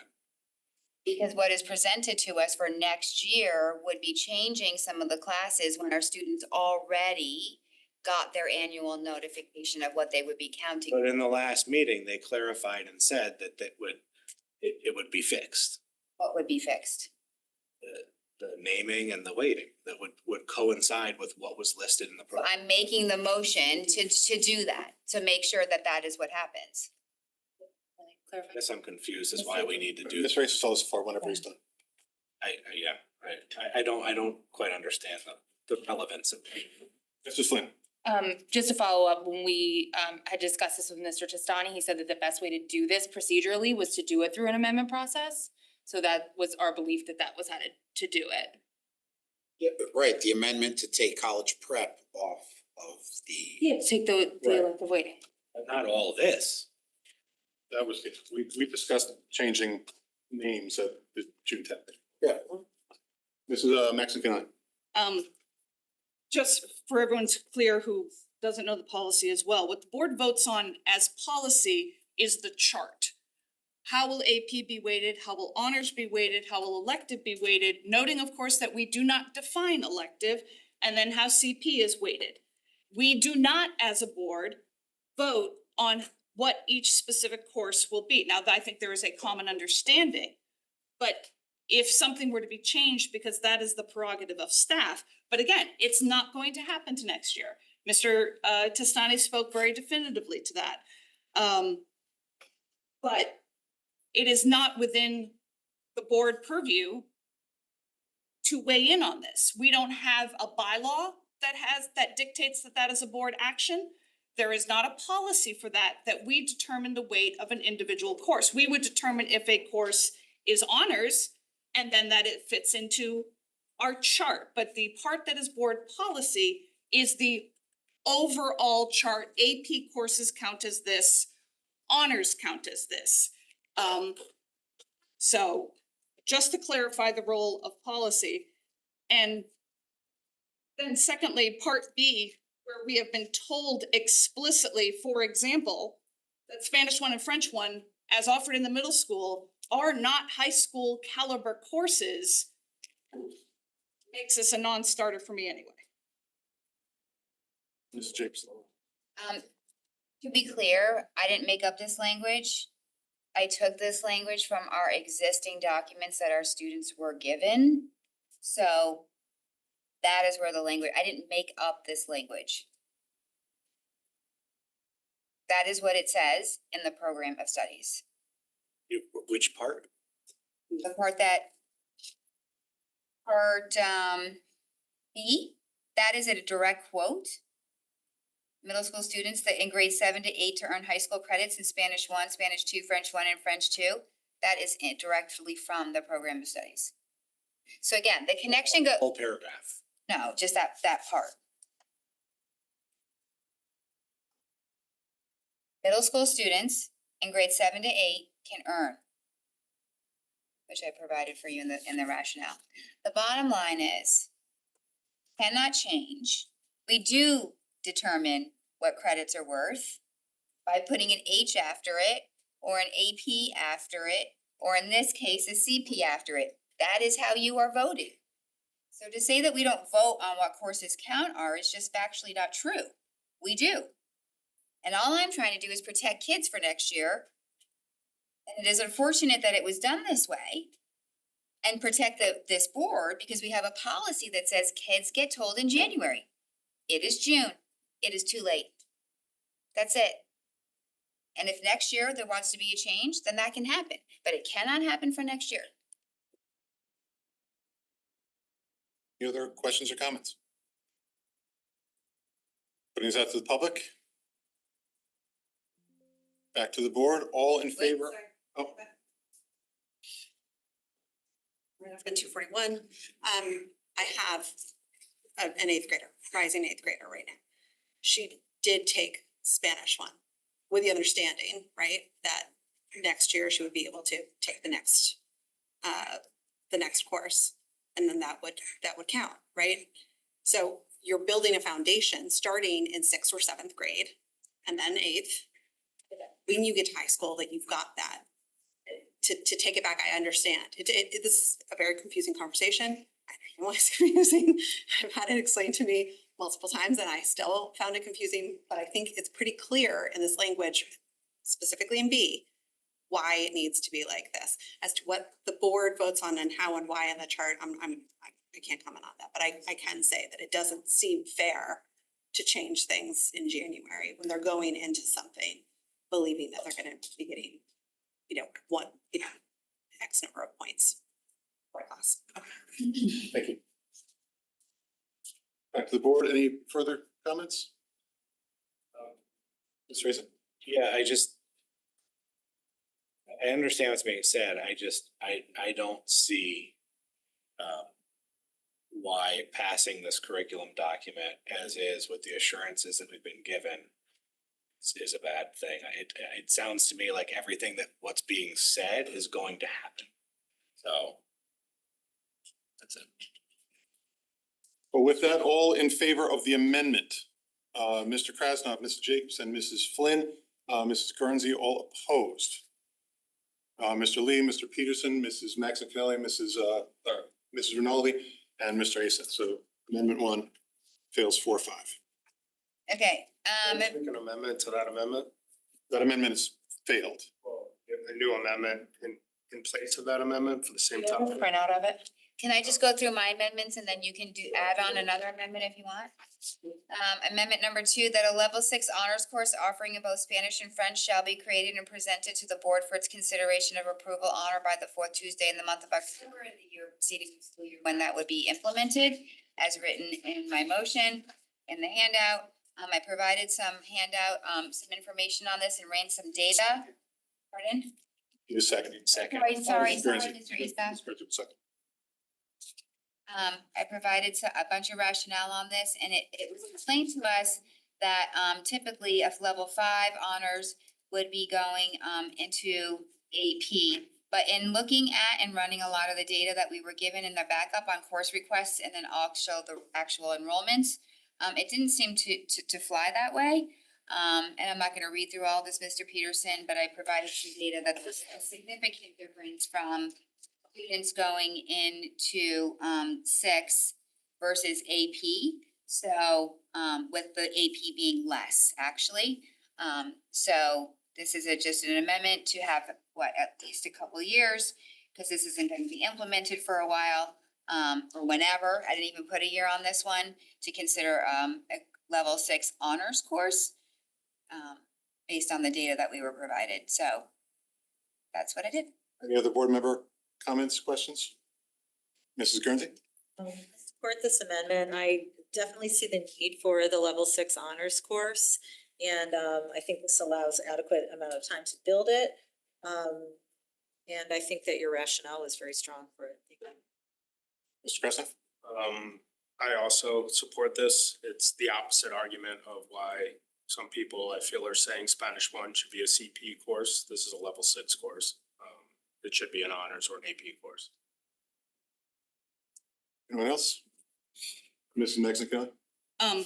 Just brief, so there is an AP course, just to clarify, and I would say I would be very amenable to this discussion after a year of experience, and it may prove to be necessary, but right now I accept the recommendation of staff on this one, and so will not be in favor of the amendment, but I do think it's gonna be an important question for us to ask as part of the budget process, because then we would need to allocate professional development money to summer work to create such a course if it couldn't be done during the course of the school year. And I know we had a situation like this with physics. And so that was important that eventually got reconsidered, but I would like to see how the staff's recommendation plays out before pursuing this amendment. Okay, I didn't put a timeline in amendment number 2. I just said whenever level 6, that's like years out. So created by the 4th Tuesday in the month of October. In the year preceding the school year when it would be implemented, so that could be like 5 years from now. Level 6 courses aren't being implemented for like 5 years. I think that's around that, yep. So just wanted to clarify if that was a concern. Sorry, that's it. Any other board member questions, comments? Mr. Asey? Naive here. Could this be done, since it's that far out, could we take this up after a year or two, as Mrs. Maxinelli said? I mean, I would say that I was considering ruling this as not germane because it doesn't directly relate to the motion, to the main motion, and could be brought up independently. I felt like it's fair to have the board have this discussion, but we could make this motion at some other time or give feedback through the superintendent. So if this amendment didn't pass tonight, it's not gonna hinder anything for the next couple of years, correct? No, and I think to Mrs. Maxinelli's point, if the experience of staff recommends the creation of these courses, then do that. Thank you. Mr. Krasnoff? But I believe it's currently listed as a CP course. Which if I was a student wanting to take a level 6 course and I saw CP, it might make me think twice about that. So just keep that in mind. Again, it goes back to what it's listed as courses, and it's a 600 level course.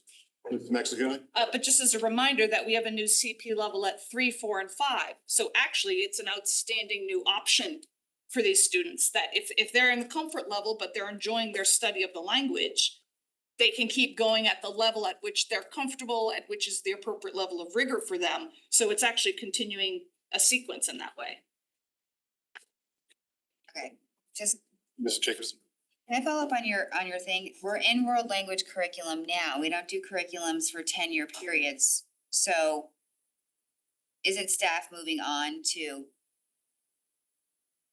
other curriculums? Which means this just gives them on notice that at some point in time, in the next few years, bring us forward this class. Like, what's the point in waiting? Follow. Sorry, I'm asking the. No. The point is, I want to first know that there's a need for it. And if they're finding that no, in fact, that moving forward, that students take on that challenge of pursuing it in their senior year, likely their senior year, that they take that AP and that there isn't the need for the honors, then I would rather not allocate it. A lot of the time sometimes when we had honors, they simply got put into the same class, they got nested anyway, which I don't think was the best situation either for students who went in waiting for an honors class, and now you have a teacher doing 2 different levels at the same time, because otherwise the class sizes were too small. And we have staff come to us all the time that when they see a new course that they think their department needs to offer, they create the course and it comes to us as a standalone course. So there is still absolutely the opportunity to do so. And speaking just for myself, I would rather this be generated by staff. Well, that's my amendment. Any other questions or comments on the amendment? Public? Back to the board, all in favor? Mr. Krasnoff, Mrs. Jacobson, Mrs. Flynn, Mrs. Guernsey, all opposed. Mr. Lee, Mr. Peterson, Mrs. Maximilian, Mrs. Rinaldi, and Mr. Asa.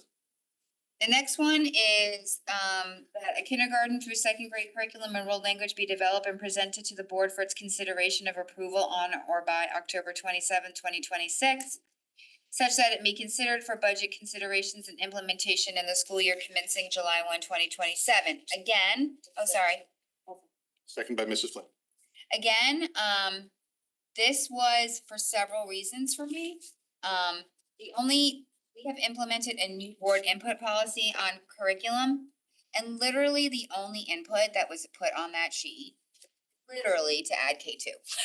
That was it. That was the only input that was put on that sheet, and it wasn't done. Obviously, we know that the early grades are scientifically and research-based, the best time to be a learning one. And again, I just go into the fact that our pre-K through 2 students, and this is just for K2, are learning every subject area except world language. And our mission has the word global in it. And this has been a long time coming. It's a need, and I'm making the motion to add it for like 15 months from now or whatever it is for consideration in the 27-28 budget. Mrs. Flynn.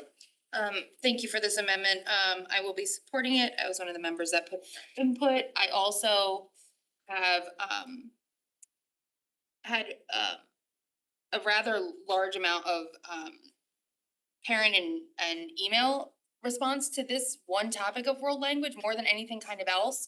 So I appreciate the language in here that says for consideration. It was something that I missed in that curriculum, and I support looking at it. So thank you for the. Mrs. Guernsey. I really like this amendment. I think it's really thoughtful because of the word consideration. I think this is an opportunity for the board members to speak about how they're prioritizing world language in our K-2 grades. And we haven't had the opportunity to do that before. So we did it on this feedback form. There were multiple board members that said they wanted this. We didn't get it. So this is a chance for us to each have a voice and say, no, I'm not interested in expanding this program, or yes, I'd be interested in just looking at the idea of, is it possible? I think it's fantastic. Thank you. Mr. Krasnoff.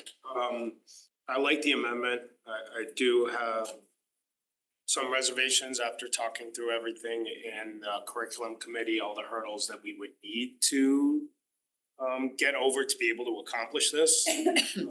But I think it's important for the whole board to have this conversation, just more than just us in the curriculum. That's why I will support the amendment, not not more than that. I just think everyone should really hear it, and putting a date on it, I think is important.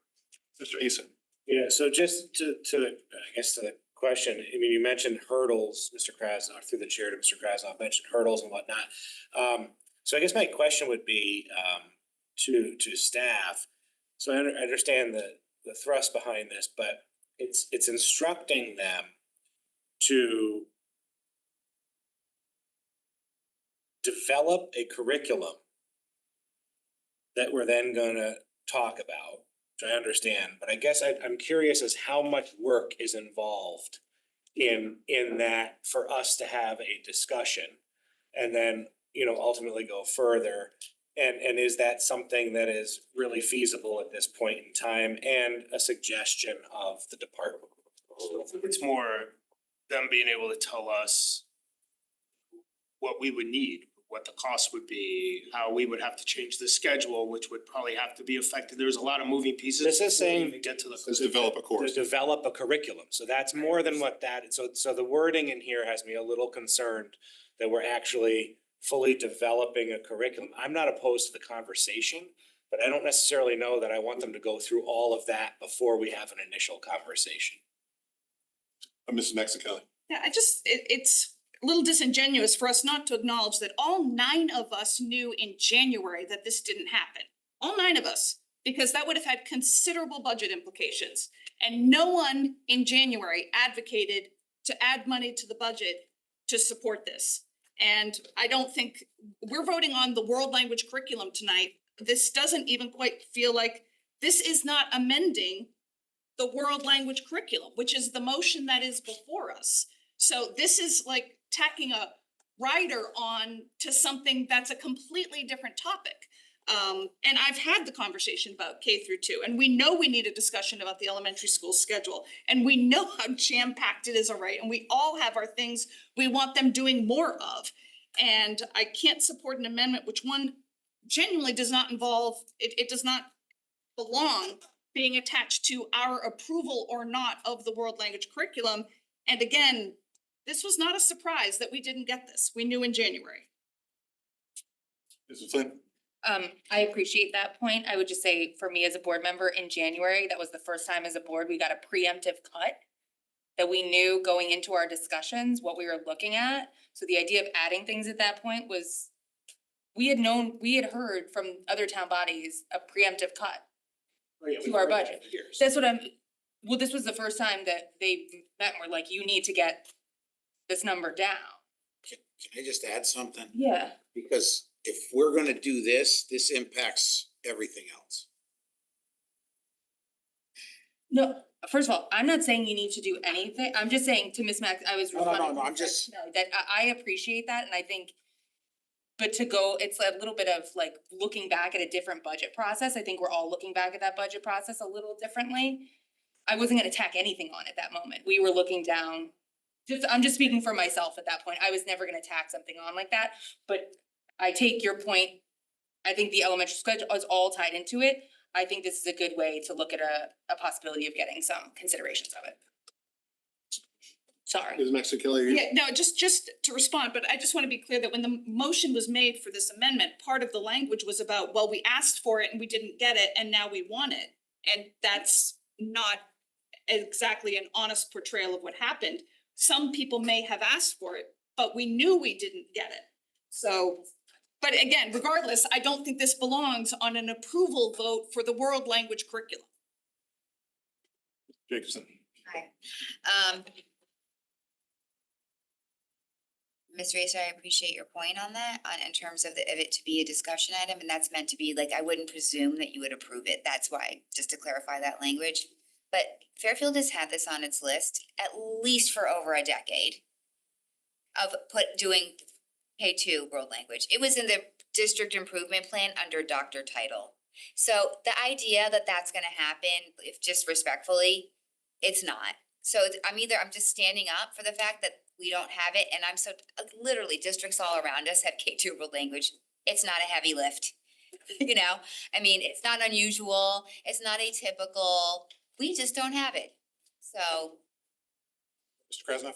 So a quick point of clarity, the majority of the board did make comments about that in the actual. Recently. No, all the way back in the original documents, if you wanna look through it, we can provide it. It was the most commented thing that we did discuss in curriculum, which is why we asked so many questions about how recently it would be accomplished, and it does seem very complicated, to be fair.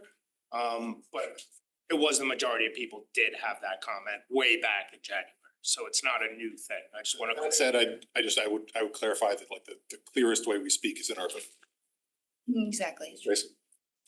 No, I just, to the comment of it's not a heavy lift, I don't, I'm not gonna go back and forth with that, but there's a lot of other implications too. So, you know, it's a scheduling thing, it's the allocation of minutes for other subjects and everything, so it's not that clear and black and white. So again, to my point, I'm hesitant to have staff be directed through this process to create. That's my stance on it. It's not a complete opposition. I don't feel this is the right way to do it. Any more questions or comments? Out to the public, comments on the amendment? Back to the board, all in favor? Mr. Krasnov, Mrs. Jacobson, Mrs. Flynn, and Mrs. Guernsey, all opposed. Mr. Lee, Mr. Peterson, Mrs. Rinaldi, Mrs. Maxon Kennelly, Mr. Eason. Thank you. The next one is French one, English one course documents, shall be amended to open to grades 6 to 12. This is a technical edit, to those courses under the same rationale as we were told that the other grades were being expanded in the other courses. And it's simply so that students can be, placed appropriate in the proper course. And we need a second for the, seconded by. Sorry. I'm sorry, I got distracted. Sorry, there was like animals attacking each other outside, so. Sorry, Making The animal a horrid noise. Given I've your given a second. justification, I've given or my- any other that's it. discussion on amendment 4? Seeing none, out to the public. Back to the board, all in favor of amendment 4? So Ms. Jacobson, Mrs. Flynn, Mr. Peterson, Amendment 4. amendment 4, Mr. Lee, Mrs. Guernsey, Mr. Krasnov, all opposed. Mrs. Maxon Kennelly, Mr. Asa, and Mrs. Rinaldi. So that one passes 6-3. Is that it? I have more? Amendment 5. You have one more. Spanish 1. Grade 6-12, it's right there. That's the one that I just read, though. I read 5 is 4. You skipped. All right, we're gonna, since there Sincerely. was not a meeting of the minds on that vote, We just renumber I it? submit that we're gonna redo it. Okay, Which one are we so I'm voting? gonna go back to 4. Amendment number 4, please read your motion for amendment number 4. All right, so should we send that vote? I don't know that the vote was, I don't think it I was. think we I don't can. think the vote counts. Okay, I'm sorry, everyone. I read 4 is 5. I'm using animals. French 1A, French 1B, Spanish 1A, and Spanish 1B course documents shall be amended to strike the course credit from A to 2.5 for each course. And again, that's to make sure that those credits can be attributed to the classes, because right now in the documents, it says NA for them. Mrs. Flynn is seconding. Any questions or comments on amendment 4 as? Sorry, I don't wanna get too deep into this, but can you just explain a little bit for In that? the 1A and 1B, Uh-huh. those Spanish 1A, Spanish 1B, French 1A, French 1B inside the actual document where you click, is it 0 credits, 0.5 credit, NA, 1.0 credit, depending on the course. The course documents for those 4 classes says NA, not applicable, because they're middle school classes. And I'm making them taking out the NA and making them 0.5 so that they count towards those credits. The middle school credits.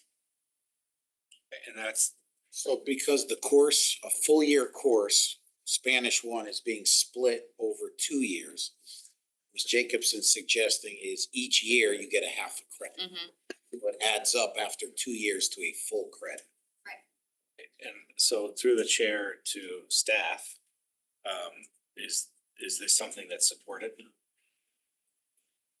I don't wanna put somebody on the spot, but does Well, I this think- make sense? I think it was From a staff and administrative. it was mentioned when we talked about it over the last couple of meetings that the way it's being conducted is not a high school level course. because it's split over 2 years.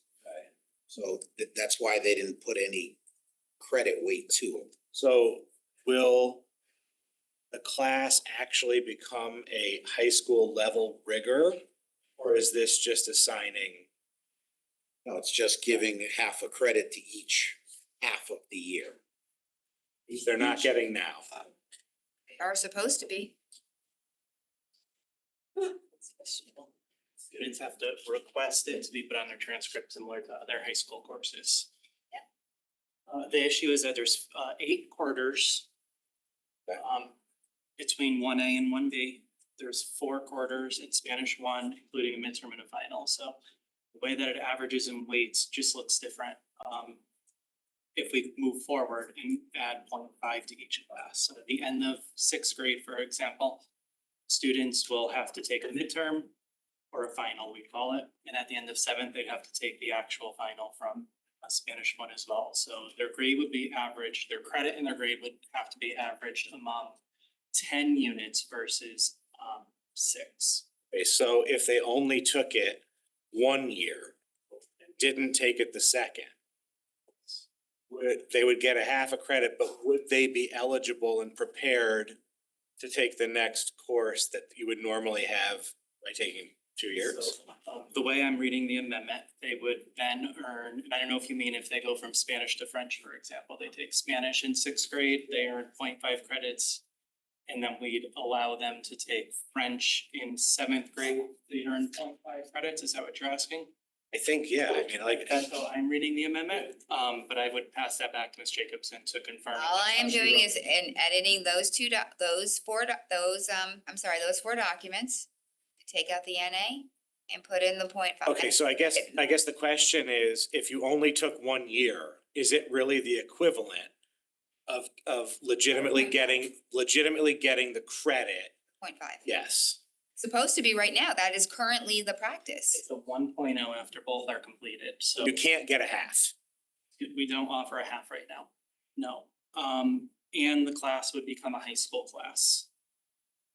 Is it, so let me just clarify. In the program of studies, it does say that you can get high school credit for these classes, yes? It's for Spanish 1 and French 1, yes.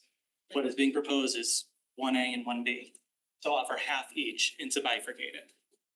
To be technical with it, so yes. So Spanish middle 1. school students can get, so how would a middle school student be in, this is the one for middle school. If they were to take both years, currently speaking, 6 and 7, and request a credit, we would give it to them. I think what the question is being asked, if they Exactly. take only 1 year. Yes. Would we offer 0.5 currently? We would not. So why would we go to that? Well, I don't know why it shouldn't say NA either. All I know is right now, our middle school students can get this 1 credit. And If they take 2 years. yeah, but if we take it out of the curriculum documents, they won't.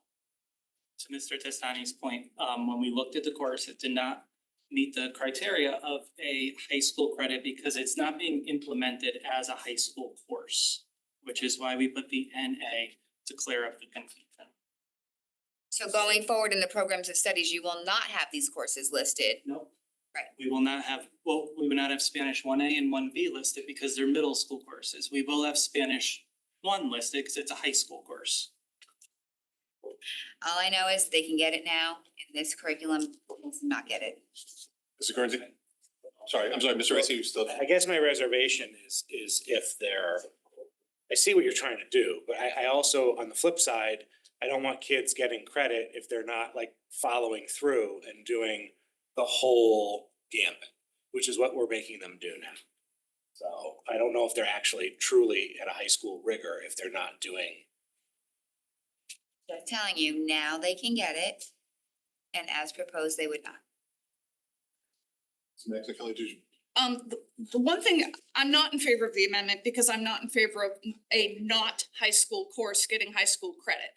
However, I'm sensitive to the point of what they can do now and of what they might have expected.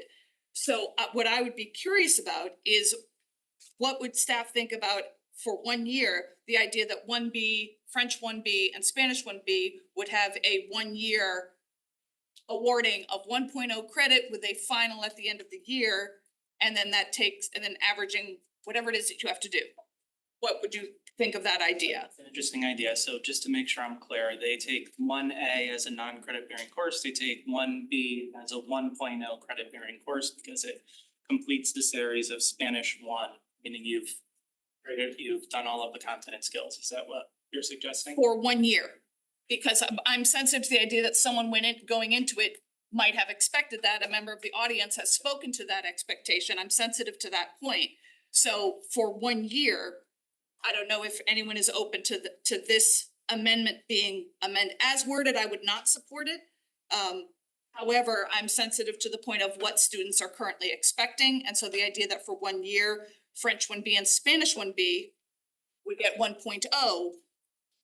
The I would be rising amenable. seventh graders don't get cheated out of it. Correct. That's right. Yes, I would support that. So are you making that amendment? Well, I kind of like, I don't want to waste time. I kind of want to get a sense of what people think of that idea. All I care about is they are able to get the 2 credits in middle school, however that works. Mrs. Kearns, you've had your hand up for a bit. I have an issue, and this is something that I've brought up before, and I'm not sure sort of how to tie this together, but you, Dr. Zavajanzik, has repeated that students have to request this. But in fact, the letter invites them to opt out if they don't put it on their transcript. So I wanted to know if we could really take a close look at this letter, because what I think is happening, and may have been happening for years, is that we have students that thought that they in fact were requesting it by opting out of, by the opt-out option, but in fact, those courses are not in their transcript. So I think there are just generally some problems around this process. And then, of course, like not wanting to mess with the high school transcripts. I mean, this is a really serious issue. Students think long and hard about what they want on this transcript. The opt-out process is always tricky for me because I like for people to opt in versus opt out.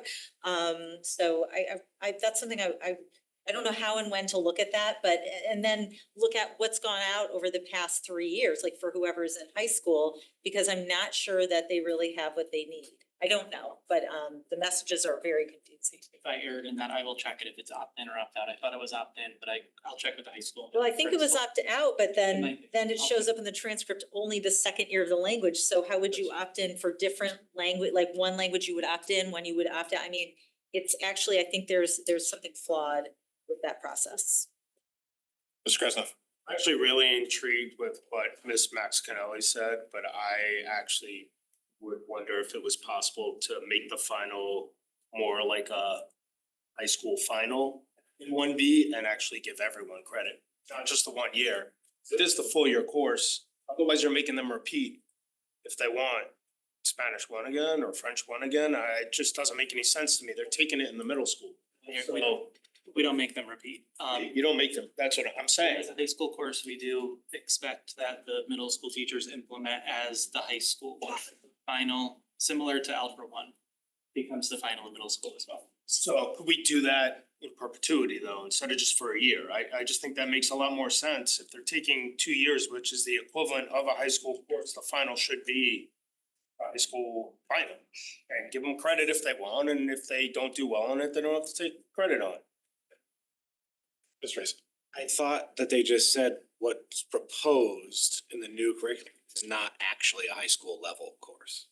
Because it's happening over 2 years versus 1 year, and to Mr. Krasnoff's point, there's not a typical midterm in January, a typical final in June. And the grades don't average with how we calculate a high school course. So there's just variations in how it gets implemented. It's not difficult to do. I mean, I don't wanna cheat out any rising seventh grader. But I don't know if I like the idea of this amendment moving forward the way it is, cause if they only take, 1 year of it, it's not true to what. I don't think the department is. I've obviously not spoken to them or Mr. Testani about this, but I would not be opposed to offering credit for a course that is completed. Go ahead. No issues. Didn't hear that. We're not opposed to offering credit to a course that's been completed.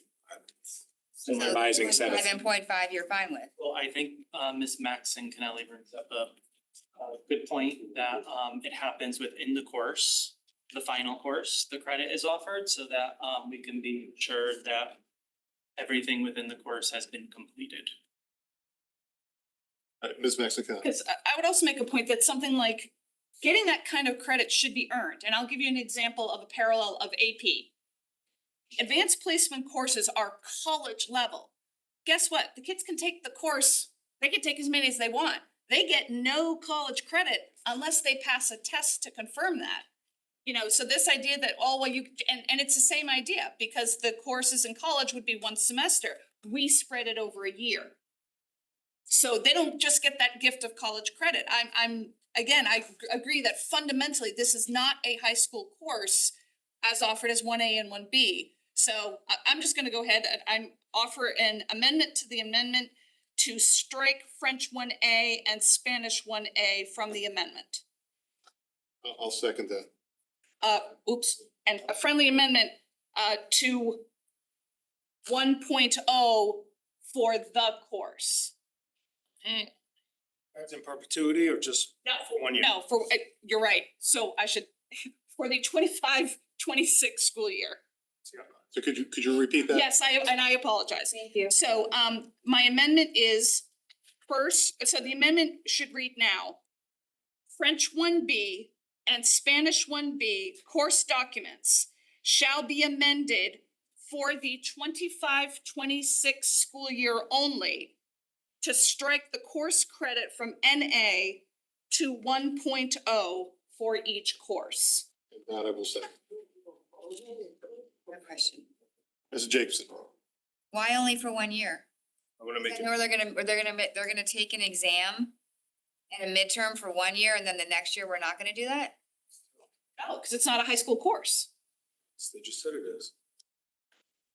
The point is, 1A and 1B, what was presented to us back when we got this world language curriculum presentation was that these are not fundamentally high school courses any more than really an AP course is a college course. It works at half the pace.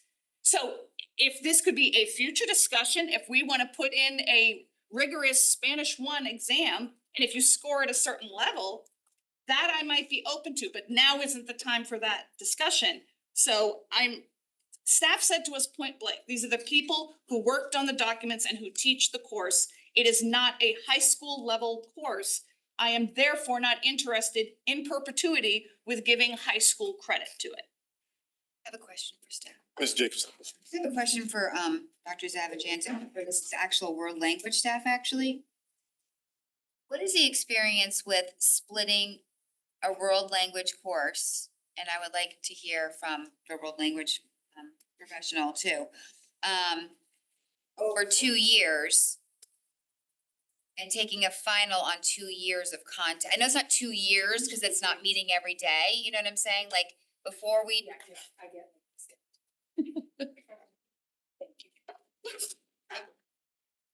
I don't wanna do a setup for failure. So when, in your experience, is it when you spread a course over 2 years of time and then you are taking a high stakes final exam, what is the success rate on that?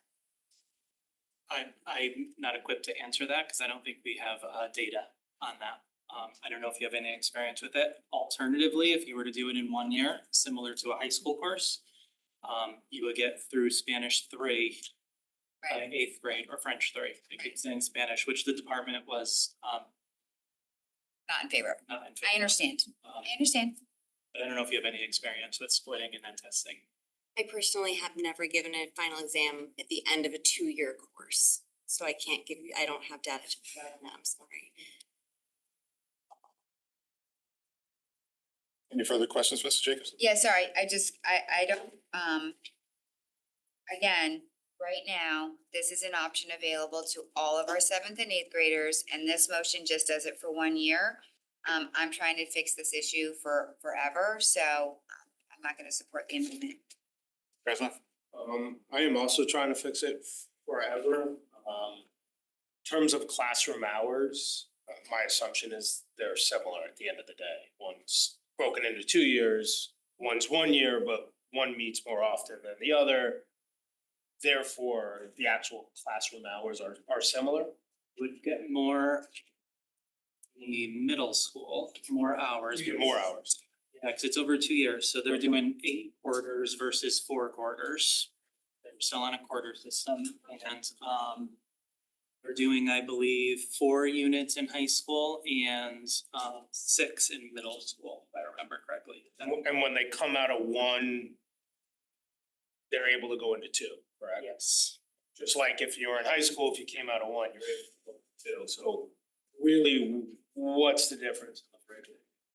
I think Kennelly was saying, if we were to give like a midterm and final, a legit way to fix this, and if they do well, they can take the credit. If they do poorly, maybe they opt, I don't wanna see on my transcript, I'm not gonna take the credit. So I just, Fundamental difference is pacing, and the depth that they go into in the middle school. I'd also say there's a maturity level. I know it's only 3 years difference, but a 6th grader is different than a 9th grader.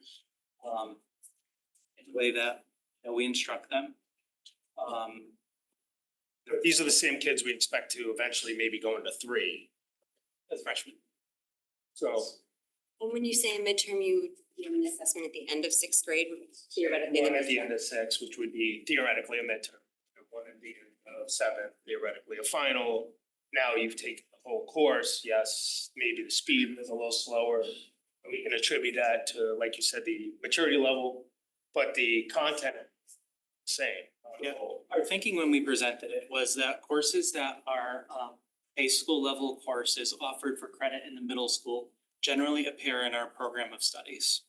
So Spanish 2 appears in our program of studies, the high school, and it gets implemented the same way in 8th grade, which is why we took the road to say this was not a high school course. It's not in our program of studies. We don't offer a 1A and a 1B for high school students, and thus we don't offer credit.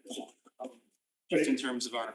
If we were to list the 1B separate as a full credit course for the middle school, and equate that to 1, because 1A and B equals 1, you can't take 1B without taking 1A, and if 1A is not offered in the high school, you can't. So, right, wouldn't that kind of solve the problem? Logically speaking, yeah, you can't take B without A. I'd imagine we have children who do skip language courses based on their knowledge. I don't think it generally happens at the 1 level, to your point. So, yeah. Thank you. Mr. Jacobson? I just have one last question on this. Why isn't 6th grade and 7th grade world language just a year? We went back and I mean, forth. we don't do this to any other subject. Meaning do Spanish 1, 6 and Spanish 2, 7th. Or whatever, however, I'm not gonna label it right now. I'm just saying, why are we doing this AB thing? We don't do AB social studies. We thought Spanish 3 would be too much of an undertaking for 8th graders in terms of the content and the skills.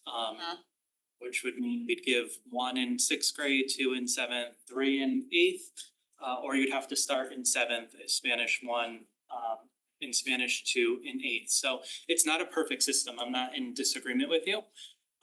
We did look at other districts to see if they split their 1s, many do, 6th and 7th, and we followed suit with that.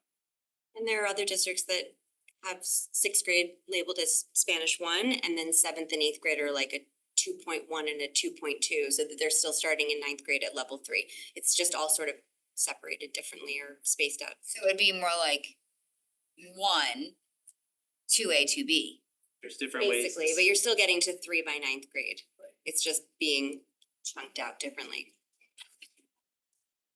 Any more questions or comments on the amendment to the amendment, where we are right now?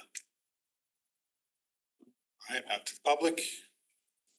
Board, all in favor of the amendment to the amendment? What's the current amendment to the amendment? The 1 year I have to read or it. the perpetuity one? Or 2? Secretary could read. I can't read the whole, I don't have it written. 1 year. I want the. The amendment to strike, French 1A and Spanish 1A shall be amended. Yeah, one more time, I'm sorry. So- Piece my notes together. No, that's fine. So the amendment is French 1B and Spanish 1B course documents shall be amended for the 2025-26 school year only to strike the course credit from NA to 1.0 for each course. On that, in favor? Mr. Lee, Mr. Peterson, Mrs. Maxon-Kennelly, Mr. Asa, all opposed? Mr. Krasnoff, Mrs. Jacobson, Mrs. Flynn, and Mrs. Guernsey. That goes down 4-4. So back to the. That's the original amendment. Amendment I four. would like to make an amendment to the original amendment and make it in perpetuity instead of just 1 year. That's what the amendment on the It is table right now. is. Oh, right now it's splitting it. It's with the, 0.5s and 0.81. I wanna make 1B worth the 1 credit. Not 1A 0.5 and 1B 0.5. So it would be French, are you saying French 1B and Spanish 1B course documents shall be amended to strike the course credit from NA to 1.0 for each course, taking out the 25-26 school year? So the same thing without the year. Is there a second for that motion? Mrs. Guernsey? Any more discussion about that motion? Public?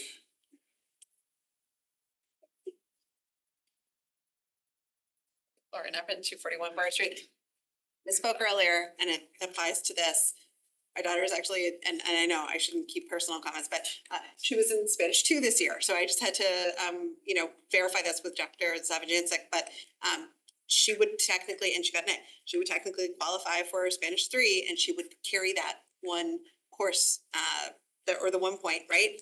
That would definitely affect her GPA. That would definitely affect the outcome, come college time. I totally get this. I support it, and I hope you do too. Back to the board. Any further comments? Mrs. Maxinelli? This is directly from our requirements for graduation policy. So talking about being consistent with our own policy and trying to take an action which is opposed to our own board approved policy. The sentence is this: however, middle school students may earn up to 4 high school credits if they successfully complete any course, the primary focus and expectation of which corresponds directly to the subject matter of a specified course requirement in grades 9 to 12. A course taught at half the speed is not the same expectation, period. It's 2 years. It's not the same expectation of pace. You have to move at a pace to cover Spanish 1 in 9th grade. The expectation of that pace, these 2 courses do not fulfill that pace expectation. To approve this is going against our own policy. Knowledge is knowledge. If you come out. It doesn't say that, it says focus and expectation. Knowledge. That's right. That's not, the words don't say knowledge. It says focus. I don't wanna keep debating it, sorry. Mrs. Jacobson? No, I'm sorry. I disagree with what we did. Any further comments on Mr. Krasnoff's motion to amend Amendment 4? Seeing none? Sorry, can I make a comment? I like your amendment. I think it's cleaner. I think it's a good one. All in favor? Mr. Krasnoff, Mrs. Jacobson, Mrs. Flynn, Mr. Peterson, and Mrs. Guernsey, all opposed. Mr. Lee, Mrs. Maxinelli, and Mr. Asa. That passes 5-3. Now, back to amendment number 4. And now I'm back to 5. We have to go back to 4 as amended. 4 as amended. 4 as amended. Didn't pass amended. It did. did. It passed 5-4. 5-3. Just now. Oh, it did? Yes. Okay, sorry, I thought it was 4-4. So that just passed. Mr. Krasnoff's passed. Mr. Krasnoff's passed. Now we're back to your motion as amended by Mr. Krasnoff. Ruby. All right. All in favor of Mrs. Jacobson amendment as amended by Mr. Krasnoff? Mr. Krasnoff, Mrs. Jacobson, Ms. Flynn, Mr. Peterson, and Mrs. Guernsey. 5-3. Oh, I'm sorry, and opposed. Mr. Asa, Mrs. Maxinelli, Mr. Lee, it has been a long day for all of us, as we know. Mr. Jacobson, you have another amendment. I do. It's the one that we voted on before that was taken out of order. French 1 and Spanish 1 course documents shall be amended to be open to the grades of 6 to 12. Is there a second? Mr. Lee, No more discussion. any discussion on this? Mrs. Maxinelli? I just wanna get some clarity on this. When you say Spanish 1 and French 1 course documents, and I'm not trying to dig up the course documents again. Correct that there is a, Come up. no, I do need to. Oh, okay, fair enough. I don't have a memory, So we have separate course documents for Spanish 1A, 1B, and Spanish 1, correct? Yes. This is for 1 and 2. This is just for Spanish 1 and. But the point is Spanish 1 is not open to sixth graders. Spanish 1A is open to sixth graders. Not necessarily true. It is necessarily true. No. So We have no option whereby sixth graders are allowed to take Spanish 1. They are allowed to take 1A. That, And therefore, this amendment does not make sense. so can I explain?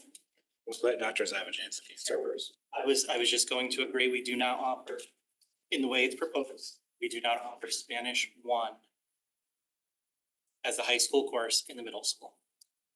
Okay, so when you made changes to a lot of the course documents versus I brought it up in the first meeting, like right now, they're only open to 11 and 12. They're only open to 12, and you made them available to 9 to 12. So that students could be properly placed in the level and ability of the course that they should be in, i.e. a native speaker. Or coming to Fairfield late and didn't take the foundational pieces and are starting lower. So this only intention of this is literally so that students can be placed per that same philosophy into any class. That, like, there could be a sixth grader that should be in 1, no? Not offered, so no. So what would We you, would not have a class for them to go into, like, there wouldn't be anything in the schedule for them. There would be no teacher teaching a section of Spanish 1 for them to take in sixth grade. is, and 1 is open to 8th? We don't have a 1 in 8th either, no. They would go to Spanish 1A or 1B, depending on where they started, or French 1A and 1B. That's how it currently occurs in the current format as well. It could be the case that would not be the right placement for them in some instances. So what you're suggesting is that we offer up multiple tracks, which we've not proposed, I think is what I'm hearing. All I wanted to do is make sure that kids could be in the class at the best. Which And is go with the philosophy of what you made with the other classes, which was to expand the grades that they are open to such that they would be able to be placed in the right placement. Yeah, I would only disagree that the difference in the high school is that there's an actual section with a teacher teaching the course. So Spanish 4 may be running period 2, may have generally sophomores in it. But you also might allow a 9th, an 11th, or a 12th grader, and it doesn't affect things. It's a staff issue. Well, we just don't offer a Spanish or French 1 in the middle school as a class, which is why we didn't propose it on the document. this is, Chris. I just have a question. I should know the answer to this, but I absolutely do. For a student that's in 8th grade and they're taking French 1A, what would they take in 9th grade? They generally go into the next level of the course, which would be 2. Wow. It's a unique circumstance. It doesn't happen very often, where they go from Spanish 1A, 1B to French. I guess I should probably ask the middle school principals if they put them in French 2 or French 1A first, before I answer that question, but those are really unique circumstances that occur. Happens generally with our reading students who don't take language in 6th or 7th grade for the most part, or somebody who switches a language. But before I speak out of turn, I'd like to get some information from them on how they handle that situation. Well, if it's not possible, then I'll withdraw the amendment, but my intent was purely to make sure the kids could be in the right class. Was there any objection to you withdrawing the amendment? And belongs to the board now, is that? Oh, sorry. All right, then I'll withdraw. All right, thank you. Sorry. I have 2 amendments. Okay. My first amendment I'd like to propose is to remove CP from all course docs and titles pertaining to world language. Wait, just repeat one more time for me. Remove CP from all course docs and titles pertaining to world language. Do you mean CP and also? Second it. Second. And college preparatory? Yes. You wanna, CP and college prep. The verbiage. Okay. And the reasoning behind it is that Stani said that the way to get it moved was to make an amendment at the table, so I am making the amendment at the table.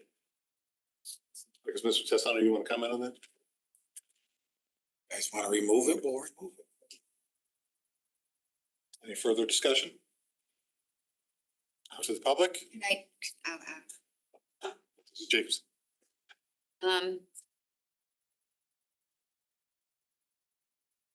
The proponent of the amendment, can you just explain like what that actually does for or for students?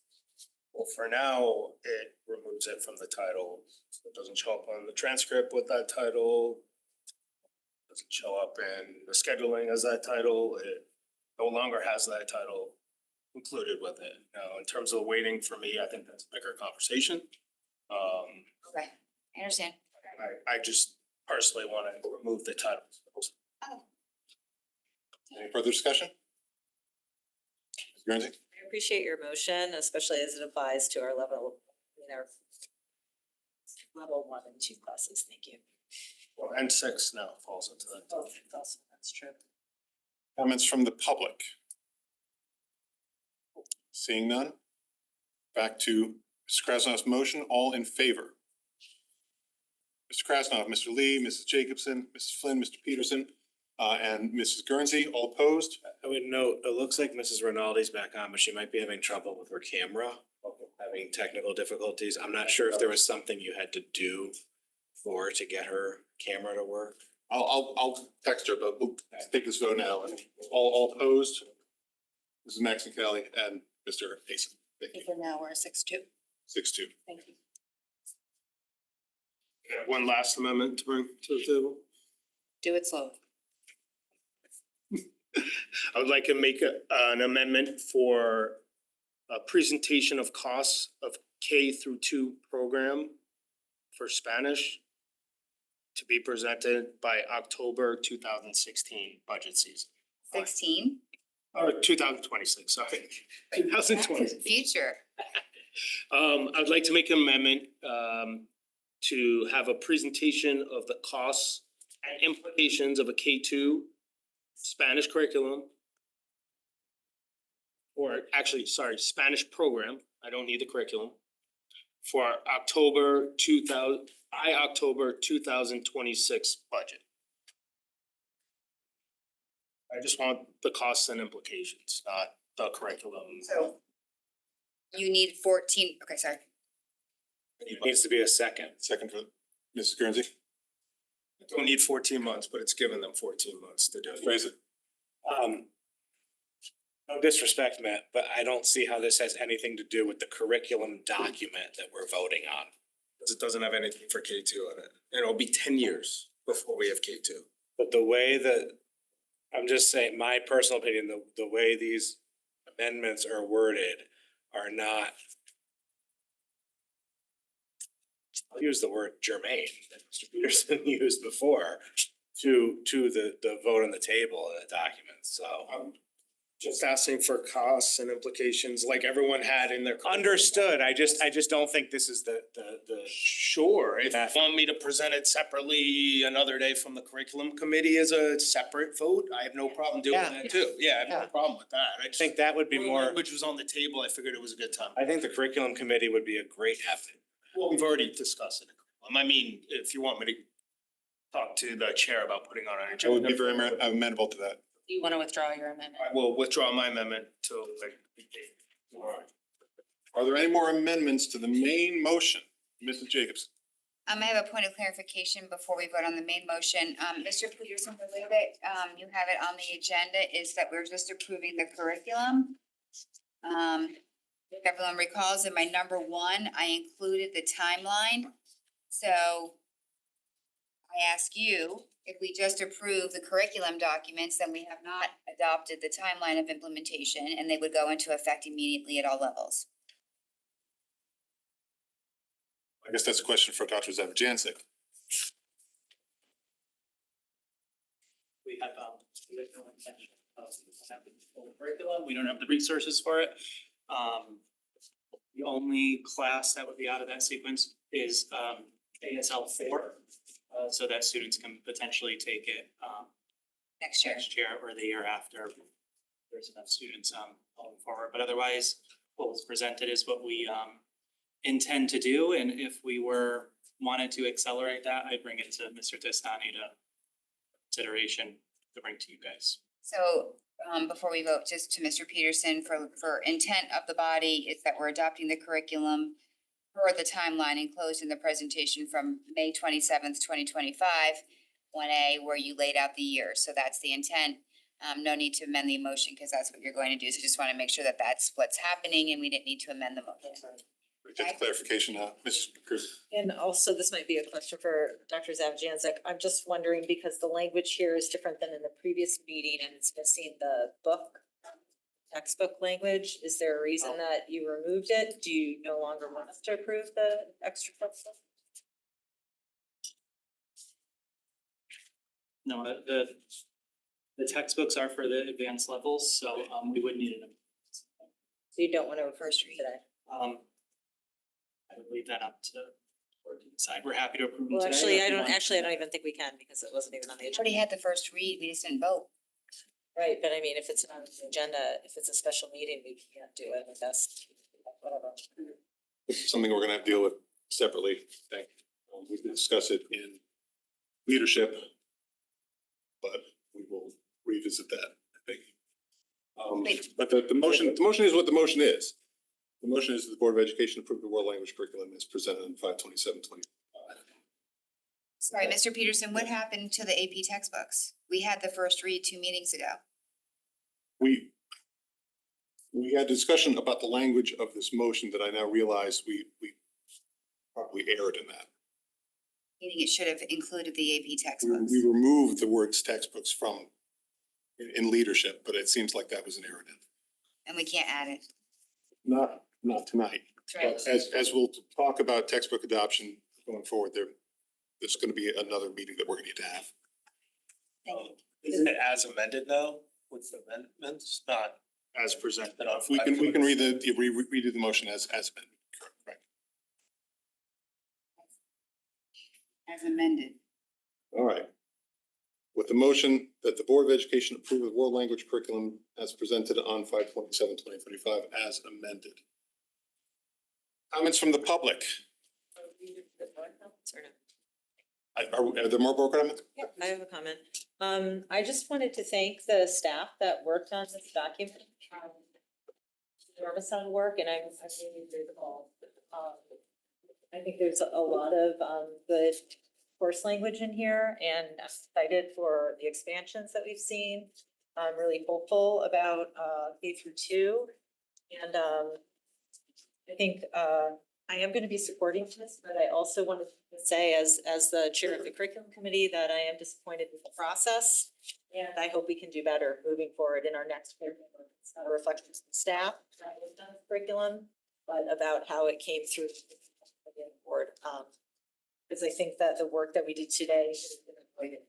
And that part was disappointing to me. Any further board comments, Mr. Krasnoff? I have a slightly different perspective from Ms. Guernsey. I want to thank you for your time coming to the curriculum committee. It was more than one meeting that you came, and it was appreciated. And I did think some good things did come out of it, especially tonight at the table. I think some really good amendments and results came out of it. Hopefully your staff is happy with some of the changes we made, but thank you. All right. And take it to the board for a vote. All, I did earlier. Is there public comment? Back to the board. All in favor? Mr. Krasnoff, Mrs. Lee, Mrs. Jacobson, Mrs. Flynn, Mr. Peterson, Mrs. Maxichelli, Mr. Asa, and Mrs. Guernsey. Oh, she's coming on camera. Do we see your hand, or is it raised, Tracy? Yes. Okay. That's a 9-0 vote. Thank you. Thank you very much to our world language staff. 6E, old business approval of bylaw amendments with recommended motion that the Board of Education approve the bylaw amendments, Article 2, Section 3A, and Article 3, Section 6. Motion, Mrs. Maxichelli, seconded by Mr. Asa. Remember that this was to try to bring our bylaws in congruence with the bylaw that we passed, allowing Board of Ed members to be on hiring committees. Mrs. Guernsey, your question. I have an amendment. Add to the end of the motion following the second bullet. this is in quotes, per enclosure number 11 of the June 10th, 2025 Board of Education meeting. We can make that as a friendly amendment. I'm happy to. Yeah. If everyone is. Can you repeat it? Sorry. To add to the end of the motion following the second bullet per enclosure number 11. This is the part to add. I don't know if it's friendly. I could just say this. Per enclosure number 11 of the June 10th, 2025 Board of Education meeting. Does anyone have an objection to adding it as a friendly amendment? Any questions or comments from the board? Comments from the public? Bring it back to the board. All in favor?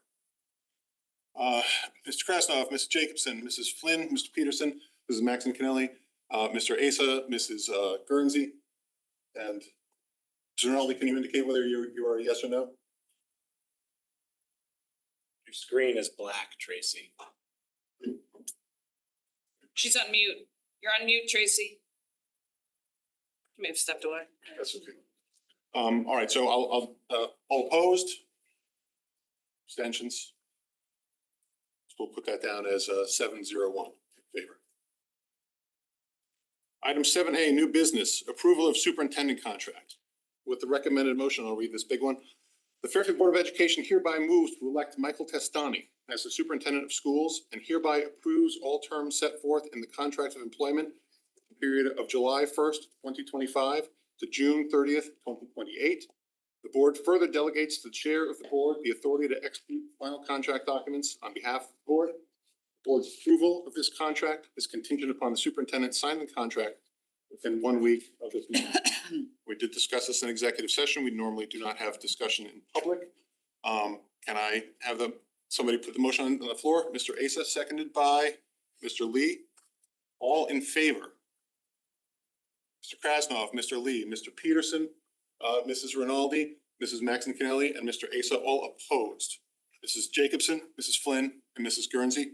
That passes 6-3. Thank you very much, everyone. Move on to item 7B, discussion of cell phone regulations. I'll turn it over to Superintendent Testani. So again, this is a work in progress. We're trying to dot every I, cross all the Ts. It's incorporated some of the feedback that board members, Mr. Asa submitted some recommended language. As Mrs. Jacobson mentioned, she submitted some recommended language and pulled some of that into this. And I think we're getting close. I want to run it by the principals at the middle and high schools again. They got a quick look at it and gave some feedback. One of the things that was modified in the document is at the high school level, by the time we got to a fourth infraction, that it would include the possibility of an in-school suspension. In addition to loss of personal electronic device and cellular privileges for the remainder of the school year. But I think we're getting pretty close to a final document. And we're going to work out all the rest of the details next couple of weeks so that we can get this out to the public in preparation for the new school year. Work with Rachel to create a little bit of a PR campaign around this so that everyone is well aware through social media as well as Parent Square. Questions or comments from the board? Mrs. Flynn? Thank you very much for this document. I really appreciate what we're getting on this. I do have just a few points. So for consequences for pre-K through 5, this is kind of a resounding theme for me. The only point I take issue with, I love referrals to the assistant principal. I love conferences with parents. I love suspending the device. The only thing that makes me a little uncomfortable, and then I also have the same concern for in-school suspension, is participation in our extracurricular activities. If we're looking at trying to get our children off devices and reconnect with each other, that's just, like I said, I don't know what drives that. That's just not the consequence I would like to, like I said, I wanna see for me, the consequence is on the devices, not our kids, at least at this stage. And fully open to any other thoughts on that. I also would just say, as you're doing this work over the summer, I would heavily encourage engagement from our staff. Obviously, that's a little harder now with everyone out, but in the fall, maybe some kinds of discussion groups, focus groups with our staff in terms of implementation, focus groups with our parent population. I think utilizing the PR campaign would be successful. So a continued thank you for these regulations, and I look forward to more. Mr. Lee. I think we have to remind these kids today that it's actually a privilege to have a cell phone. And if you're gonna break that rule, you may not be able to participate in school sports. Your love of sports and everything like that and being in the school play is that important. Stay off the phone, follow the rules. I think that's huge. I also like to see actually more responsibility from the parents. If the kids are already third or fourth violation, maybe the parents need to see why it's not safe for a video. Make them come in and see it, make them understand, because obviously something's not clicking at home, right? A lot more parent involved. That's the key. Clarification, that was for pre-K through 5 discipline, the exclusion from extracurriculars. So I'm for it. First of all, you shouldn't, I've said it enough times, I think pre-K through 5, there's no reason to have a cell phone. If you do, it's even bigger responsibility and a privilege. Jacobson, you have your hand up? Yeah, I will go on record as saying that I completely disagree with that. And we literally are starting this reg out, talking about connection and whatever it is, and then we're taking steps to isolate kids. So I agree with that comment. Again, I wrote the sentence in part in here around the egregious behavior. That obviously makes sense, cyberbullying and all that. I mean, obviously, if there's criminal things going on, that's a different story. But to go from, well, 1 year, we allowed cell phones any which way under the sun, and then the next year, we're just gonna say, no, put them in a pouch. And if you are caught with a phone, you don't get to play sports. Like, I don't get that logic. So I'll go on record of that. So just to be clear, when we talk about extracurricular activities, no one's saying you're not gonna play football, you're not, but there are other privileges, there are field trips, there are things that at some point, there has to be some teeth to this. We can't just keep saying the same thing over and over again. Because I'll be honest with you, not having your cell phone for the rest of the year, not gonna happen. What do you mean? I can tell you that it's your 4th offense, Mrs. Jacobson. You can't bring your cell phone to any more board meetings. How do I know you don't have it on you? I'm not gonna search you every day. It's not in your little yonder pouch. Well, wouldn't need to be if you're suspended, you can't bring it for the school. At the end of the day, I mean, it's just like. There has to be some teeth at some point, and that's what gets parents' attention. Because the minute something happens in terms of a more severe discipline, that's when we get parents' attention, it seems. And listen, that's a 4th offense. We should never get to. I agree with you. Yeah, I mean, it's not 1st offense, 2nd or 3rd, we're talking 4th offense. Now, as a former high school administrator, if it's the 4th offense and we hit the 4th offense in March, the likelihood of anything happening is very little.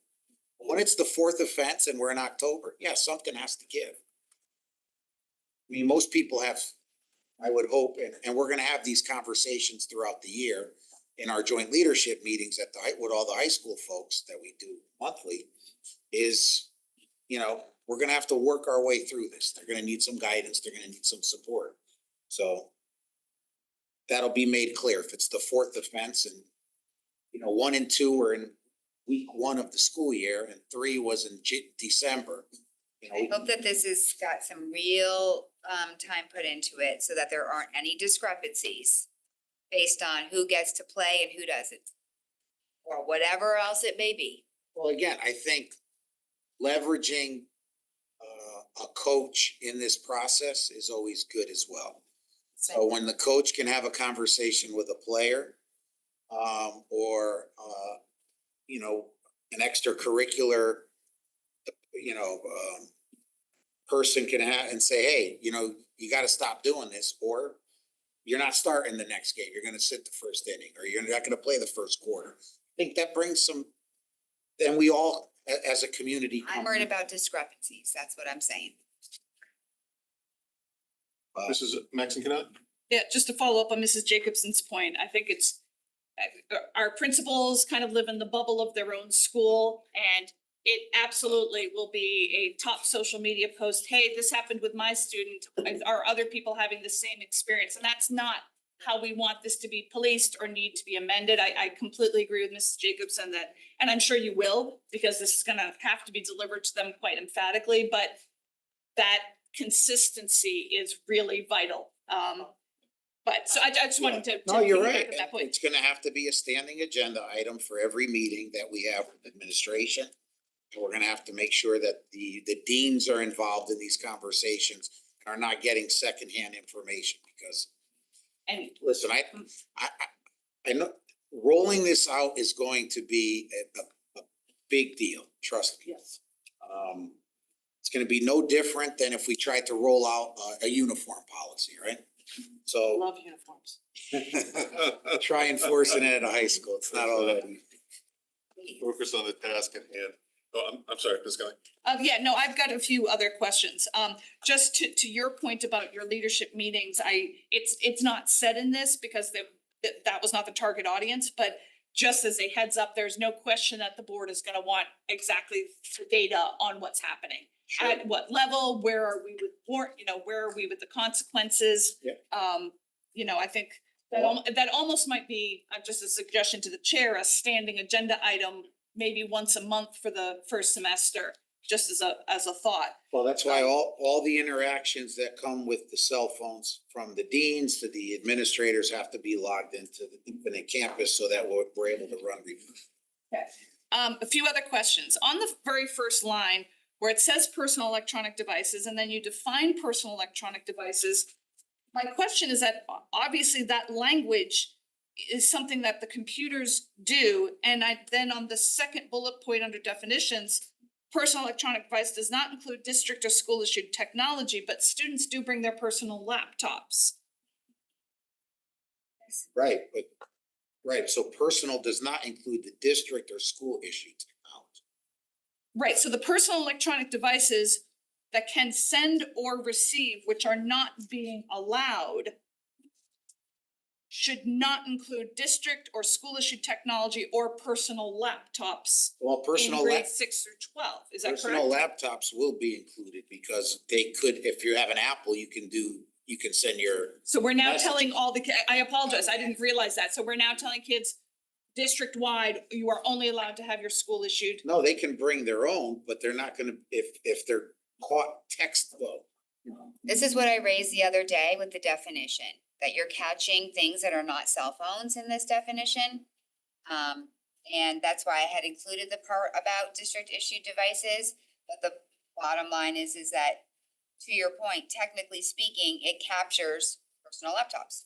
So I'm just gonna make a suggestion that personal laptops be included in the second bullet point under definitions of not being included, but then maybe add a bullet point, a student caught texting on their personal laptops will be subject to consequences. That, just a suggestion for language. I think I had that in some of the language around the discipline, but I think. Well, yeah, I've got an issue with some of the discipline. So hold on the top of page 2, C elementary pre-K through 5. Saying they're not permitted at school should be enough, but for the sake of the public and the parents, can we also just be explicit about or on the bus? And I know if they can't have it in school, but then it can't have been on the bus, because we're not talking about, it has to be in your bag or in a locker or anything. So I know it's, the idea of that is included in this statement, but I just think it would help to be explicit about it. You might be able to sell me on pre-K through 5, but I just wanna say I'm really adamantly opposed in grades 6 through 12 of the verbal warning. The only question I would have, or open personally, in terms of my being interested, that if it's, I don't know, cause you're still working with staff on the rollout of this. If we're rolling out on day 1, then I would be interested in a verbal warning. Parents or guardians will be contacted. The warning is only in effect for the month of September. If a kid is, they know what they're doing. It's, I get the verbal warning maybe in the pre-K through 5. Of course, they're not supposed to have the phone anyway, but there's no reason for a warning, because I completely agree with you. This thing has to have teeth. And I'm not in favor of the warning. I mean, unless we were somehow being subtle about this rollout, but I don't think we're gonna be subtle. So if a kid is caught on a phone, they are sneaking the phone. That is my suggestion. I also had a question on page 2, letter D. General guidelines, middle and high school. I actually don't, it's not that I disagree with this, this guidance regarding cell phone use, but the rule is they can't be on their cell phone. So we can't have a regulation about how they use their cell phone outside of school hours, other than what we already cover in our policy on cyberbullying, for example. We've already got that covered. So there's no reason to have guidelines about their responsible use, and you can't take photos because they're not supposed to have the photo, period. I mean, the camera, period, excuse me, the phone, period. But can I just, Yeah. doesn't this, like, isn't this parallel to, like, or on the bus? And why not have belt and suspenders here? I guess I just wanted it to be simpler, like, why do we need to, and obviously this is up to Mr. Tassai, it's not a voting item, but, respect for privacy, they must respect the privacy of others and refrain from using cell phone cameras without explicit permission. They're never gonna get explicit permission, they're not allowed to use their phones. That's again, I mean, bring it back to office, but I don't, unless there is a reason where we can see needing, a guideline, there's no reason to have a guideline when they're not allowed to use the phone. I do have a few more, but Mrs. Flynn is Waving at you. waving at me. I don't remember what meeting it was, but we were sitting at a meeting with staff and they talked about, especially for our older students, that there were determinations made on certain days, like homecoming. Oh, I know where it was. It was in Wilton. They talked about certain days as they were going through this process Good reminder. that they gave permission to their seniors to be able to use their phones on homecoming. And then subsequently, in the springtime, seniors were given the availability to use their phones on whatever they call, it's not signing, I don't know what it's called now, like when they wear all their t-shirts with their The switcher, yeah. their sweatshirt day. Yeah. So I don't wanna, I think your point is very well taken, but I do think there's some nuance, especially to our older high school students, that I don't wanna lose in this process. Especially to Ms. Jacobson's point, that we're trying to start off with some trust in building. And I think our kids, if they wanna take pictures with their friends on homecoming, or, I think that's a reasonable. So to that point, then, I guess I would ask that we strike middle. I hear that, the exception, I think that that's a fair point. And I don't know how to say this other than, I know it's gonna come out harshly, but it's the hour and I'm tired. Please understand, we're not starting from a place of trust. That just blows up. That is an extremely innocent and beautiful view to take, but this needs enforcement. This needs, and the whole thing is what if it hadn't gotten such a positive reaction from staff, administration, and students from now I've spoken also with a guidance counselor in Wilton, and they rave about it. And sometimes to lead that horse to water, it has to be pretty strict. So, but in any case, Mr. Testani, under E, those middle school specific regulations, there were multiple bullet points. For example, the 5th one, cell phones and personal electronic devices cannot be used to engage in cyberbullying, harassment, or the distribution of inappropriate content. Cell phones and personal cannot be used to record or photograph students without their consent. This is just my reiterating the point of they can't have the cell phone out, period. So. This could cover on the bus though. Yeah. If they have the phone on the bus, sorry to Okay. interrupt, I'm No, sorry. no, Should have said okay. I ought to follow up, but Um, when the kid's on the bus and they, cause they have to lock it up once they get to school, it's bell to bell. This could help reinforce that. Also extra. okay, I'm just trying to, just raising a few things. Under consequences F, the 4th offense, I just thought, so that we've already now talked about the personal laptop computer, that language might need to be cleaned up with how you handle Well, no, if you're at that- texting. At that point, Yeah, but at that point too, your personal laptop privilege is gone as well. Okay. Under G, first bullet point, I didn't understand the second line. Personal electronic devices, blah, blah, must be turned off and stored in a, well, obviously the locker or backpack bag. That will need to be tweaked. Not stored in a pocket or on the body or in their car. Why couldn't students leave their phone in the car? Stored in their car. Right, it says not stored in their car Mine says not stored in a pocket or on the body, or in their car. comma, or in their car. Okay, well, that's meant to be, Yeah. they can store it in their car. Yeah, That's not what this says. I'll clean that So it up. must be turned off and stored in a locker or backpack/bag or in their car for students who drive to school. I'll make that more. I would suggest, Clarification, you're saying it's okay for a student to bring a phone to school, leave it in their car. Yeah, I will clarify it. That's the way I read it, but I see where the confusion is. grammatically, I think dashes would fix that. If you put dashes in place of the commas, Got it. that's my suggestion. M dashes or N dashes? I'm not doing that. And then finally for H, the third offense, this is just a suggestion, but I know that this is what, again, what Wilton did. That for the third offense, referral to the dean, conference with parents, suspension from use, and they make the student turn the phone in to the Yeah, office.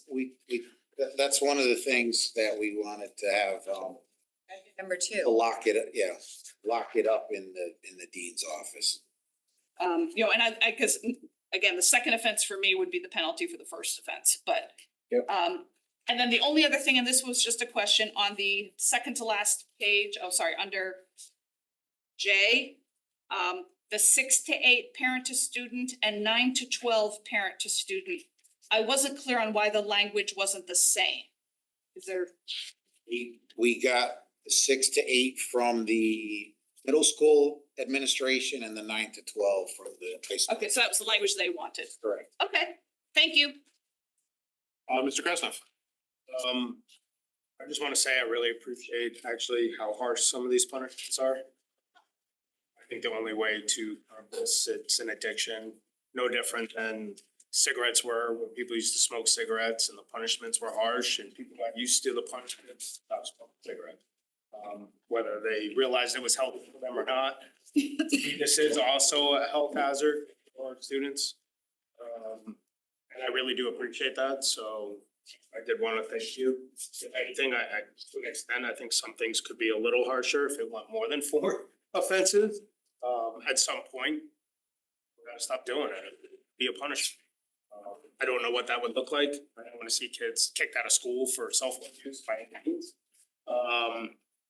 But thank you for that. I don't think cell phones really belong in the schools. My personal opinion is I'm not gonna buy my kid a cell phone. So thank you. Hopefully this works. I think if we do all this, we won't need pouches. It's just my opinion. I also do hope that we have somewhere posted, maybe in the hallways or in homerooms where access to a phone is, cause I think it is gonna be a little bit hard for people to break the habit of thinking they always need to make an emergency call, but at least have a place they can go and ask, and someone can say, well, what do you need the phone for? And have an idea, because some people may have emergencies and they should know where they need to go, just like we did when we were students in middle school, high school, whatever, we knew what office we can go use a phone or have them make a phone call for us. I think that's gonna be really important in the transition. So hopefully by the fall, if and when we are to implement this, we have like a full plan in place to help support the students as well. Yeah, that's about it. Thanks. Mr. Guernsey? Yes, thank you. Regarding the consequences, I have a couple questions. First is, the concept of in-school suspensions was missing from the previous document, so can you just make a comment about where that idea came from and what our head principals think about that at the high schools and the middle school That principals? came out of my conversation with them. So was their idea? It was collectively, we agreed upon that there needed to be something more at that stage. They agreed that it should be an in-school suspension? That was their, Oh, we didn't want to, I wouldn't want to give an out-of-school suspension. I think that just gives kid a day to do whatever they want to do at home. Cell phone. So I guess what I'm trying to understand is when we give an in-school suspension, what that means. So if you're a high school student and you have an in-school suspension, and then you go to fill out your college application and it asks the question that says, have you received disciplinary action, suspension, whatever? I mean, the language is different for different schools. Is this something that we can talk to you could check in with the guidance counselors about how they think this might impact the application process? Because if we're increasing the number of students with in-school suspensions, I would hate for that to be the outcome, that we have students that have to report that. I don't know whether they do or don't. That's why I'm saying, is that something that we can ask the counselors? Sure, I mean, I think so. Because if in fact they have to report it, that's kind of a big deal, number one. then you don't get to the fourth offense with your cell phone, right? That's kind of painful. So I don't support that, but okay, you know, they're your regs. I'm curious to know, after this is implemented, I'll be interested in hearing what the stressors are on our different staff, like our nursing staff. Are they going to see more people visiting that office because of the kind of emergencies people have, that kind of thing, collecting that data? And then also I would be interested in a frequent, probably monthly report that talks not just about the number of students and their school or grade, but what the profile of those students are. You know, who are the students that really are having trouble with this, right? Because what I don't want to do is be targeting certain students through this kind of regulation, right? You know, for example, if we're noticing that none of our AP students are getting these, you know, or different demographics, races, I'm concerned about that. That this might unfairly penalize people. You know, we don't know because we haven't done this before, so I will be interested in seeing that. So I just wanna be clear, so if there's I don't know, AP girls are more prone to using their phones, I don't know how we would, I mean, this is I'll be clear, I'm suggesting the opposite. If we are in a situation where we have teachers that are teaching our higher level students and they aren't getting in trouble, but they're using their phones, they're sweeping it under the rug, that's my concern. If we start seeing it in certain classes and not in others. I'll just be clear. So the consequences, I mean, these are pretty serious. I mean, in school suspension, I just feel like if we're concerned about people being addicts, why would we not always be providing the support? Why would we punish them in this way for something that they truly cannot control? well, if that's the case, then I'll go That's my with the question. argument, then you wouldn't allow an addict access to the drug or of choice. So if we're not gonna put them in a pouch where they can't get to it, then at some point, we just can't keep having the same conversations. We're just wasting time then, because what's gonna prevent me from pulling out my phone at lunch if all I'm gonna do is have a conversation with my school counselor or my dean every day? We're just gonna keep having that conversation, and I mean, at some point, we have to do something differently. But I just don't agree with it, so I'm sharing my thoughts. I don't agree with it. But they're your regs, you can do whatever you want. Teresa, did you have your hand up? Ms. Jacobs? I just have a question about, I know we've talked about these regs like 4 or 5 times now. How does this interplay with the policy that? Is policy taking over these regs? Are these regs becoming the regs to the policy? I mean, aren't you talking about that this week? Tomorrow. So what was the point of the regs if we're doing the policy? I'm just trying to understand the process.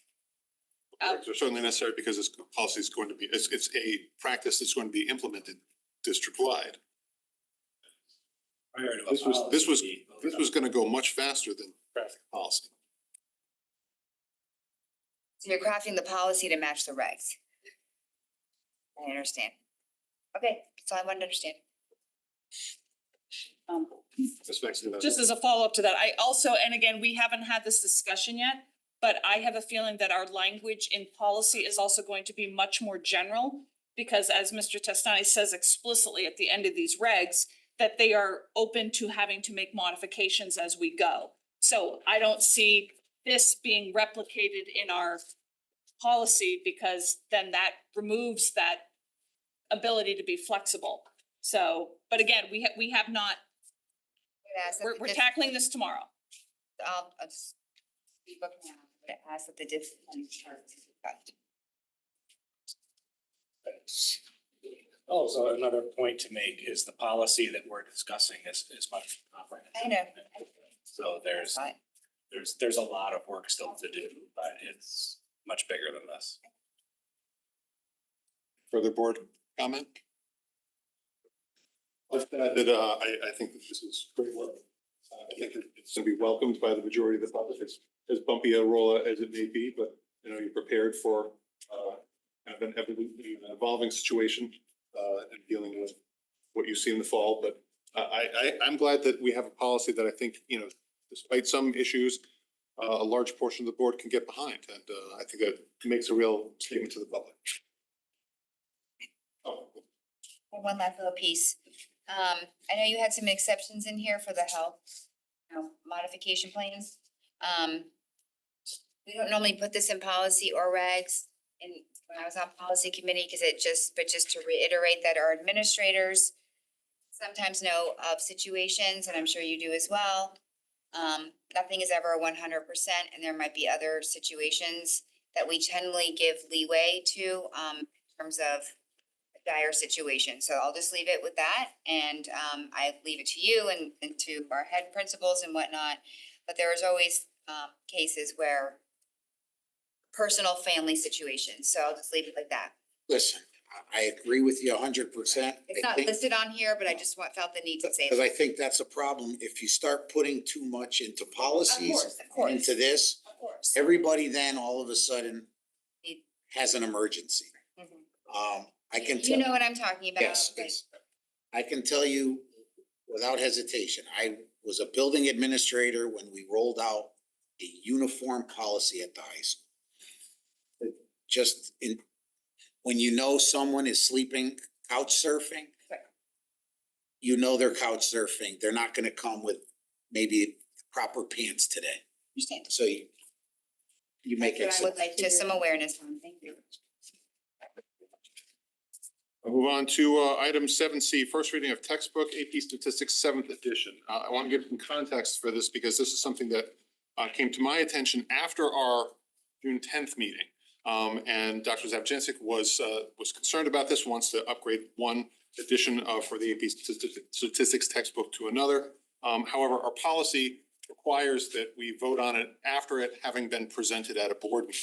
So my thought with this was we get some context from Dr. Zabjensik here, and hopefully we would be able to get some kind of single issue, double issue, virtual meeting to approve at some point so that this could be supported for kids in the fall. But I did not want to do it as a one and done because our policy doesn't allow for that. So if you want to give some additional context. So the math department chairs at the high schools came to me, same edition of the book, same author, would no longer be supported. The publisher contacted them, which is not supported anymore. In general, the reason was that the College Board likes copyrights to be within 10 years of the book's publishing. This one falls out there. I think it's at 11. And therefore the publisher would no longer be allowing access to the 5th edition of the book. There is a 6th and there's a 7th, which is the newest. The math leadership at both high schools looked at both and decided that the 7th should go with the most recent version at this point. So again, it's the same textbook, same authors, same publisher. Obviously, they've done upgrades to it to sell a new textbook, but that is why we're bringing it forward for next year because the 5th edition, although we have the paper copies, won't be supported by the electronic version anymore. This is Mexican. Just through the chair to Mr. Testani, out of which budget would we be paying for this? Out of the math instructional account. Dr. Danishevsky put in a statistic, so she must have been alerted to it at some point. It was just off my radar, which they brought it to me. So it has been budgeted for. Okay. Yeah. Thank you. Mrs. Guernsey. Do you have a copy of the textbook available to the board and the public? And where and when? I have the electronic version available, the paper version's on its way. So can you let the board and the public know when that's available?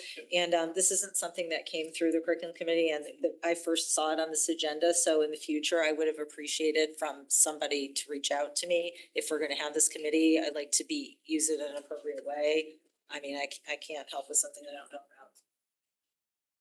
Mr. Jacobson? 50 copies, is what it says on here for how many in order. Is that 50 copies, print, 50 copies, digital, 50 licenses? Does the license come with the 50 copies? I'm wary of the licenses, so. They're a separate line item when they bill us. They don't come with the copy, so the 50 are classroom sets and then we order copies based on enrollment. Electronic version based on enrollment.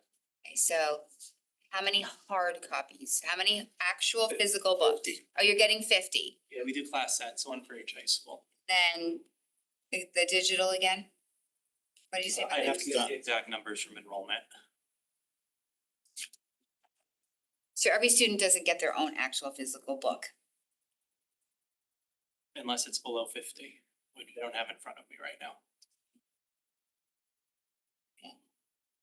That's how we've traditionally done textbooks if we were gonna move to. We did have this conversation though about how the licenses are more expensive than the books because over time.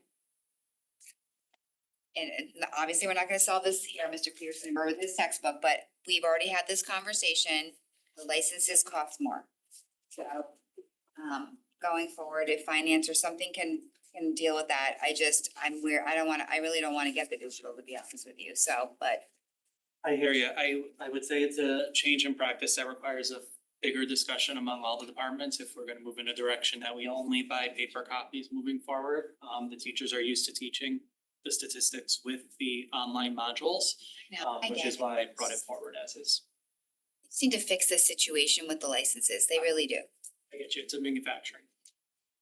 Any other questions or comments from board members? Thank you for this. I'll be in touch about scheduling.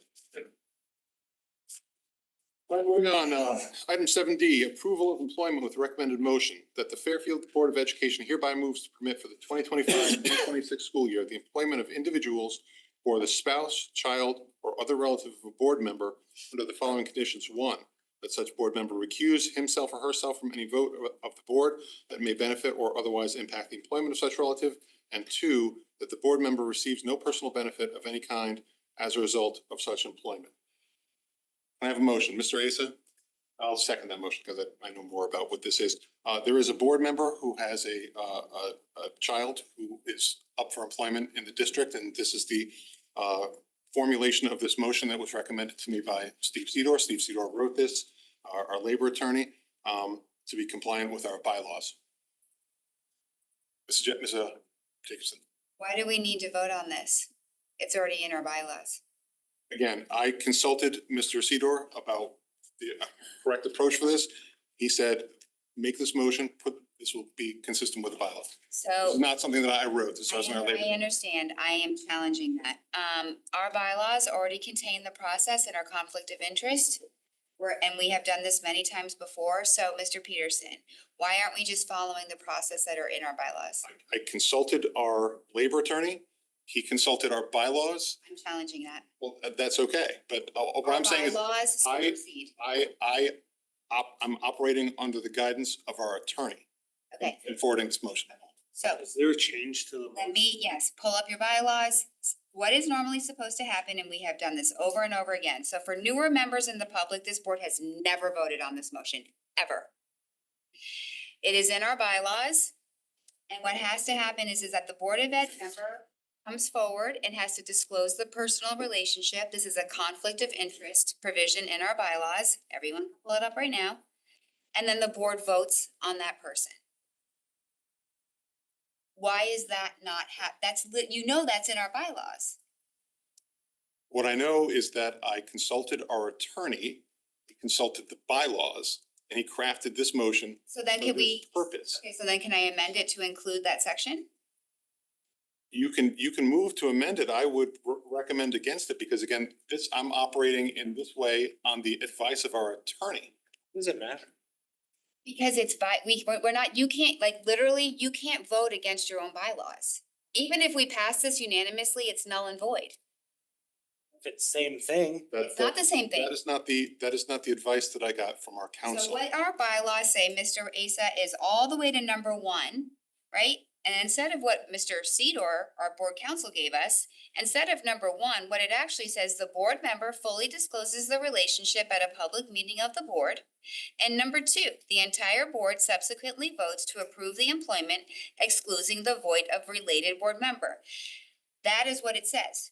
So, But you just said we've never voted. We have. we do this process that is in our bylaws. This motion does not follow our bylaws, which you know because you have voted. So, Mrs. Maxon, do you have something to add here?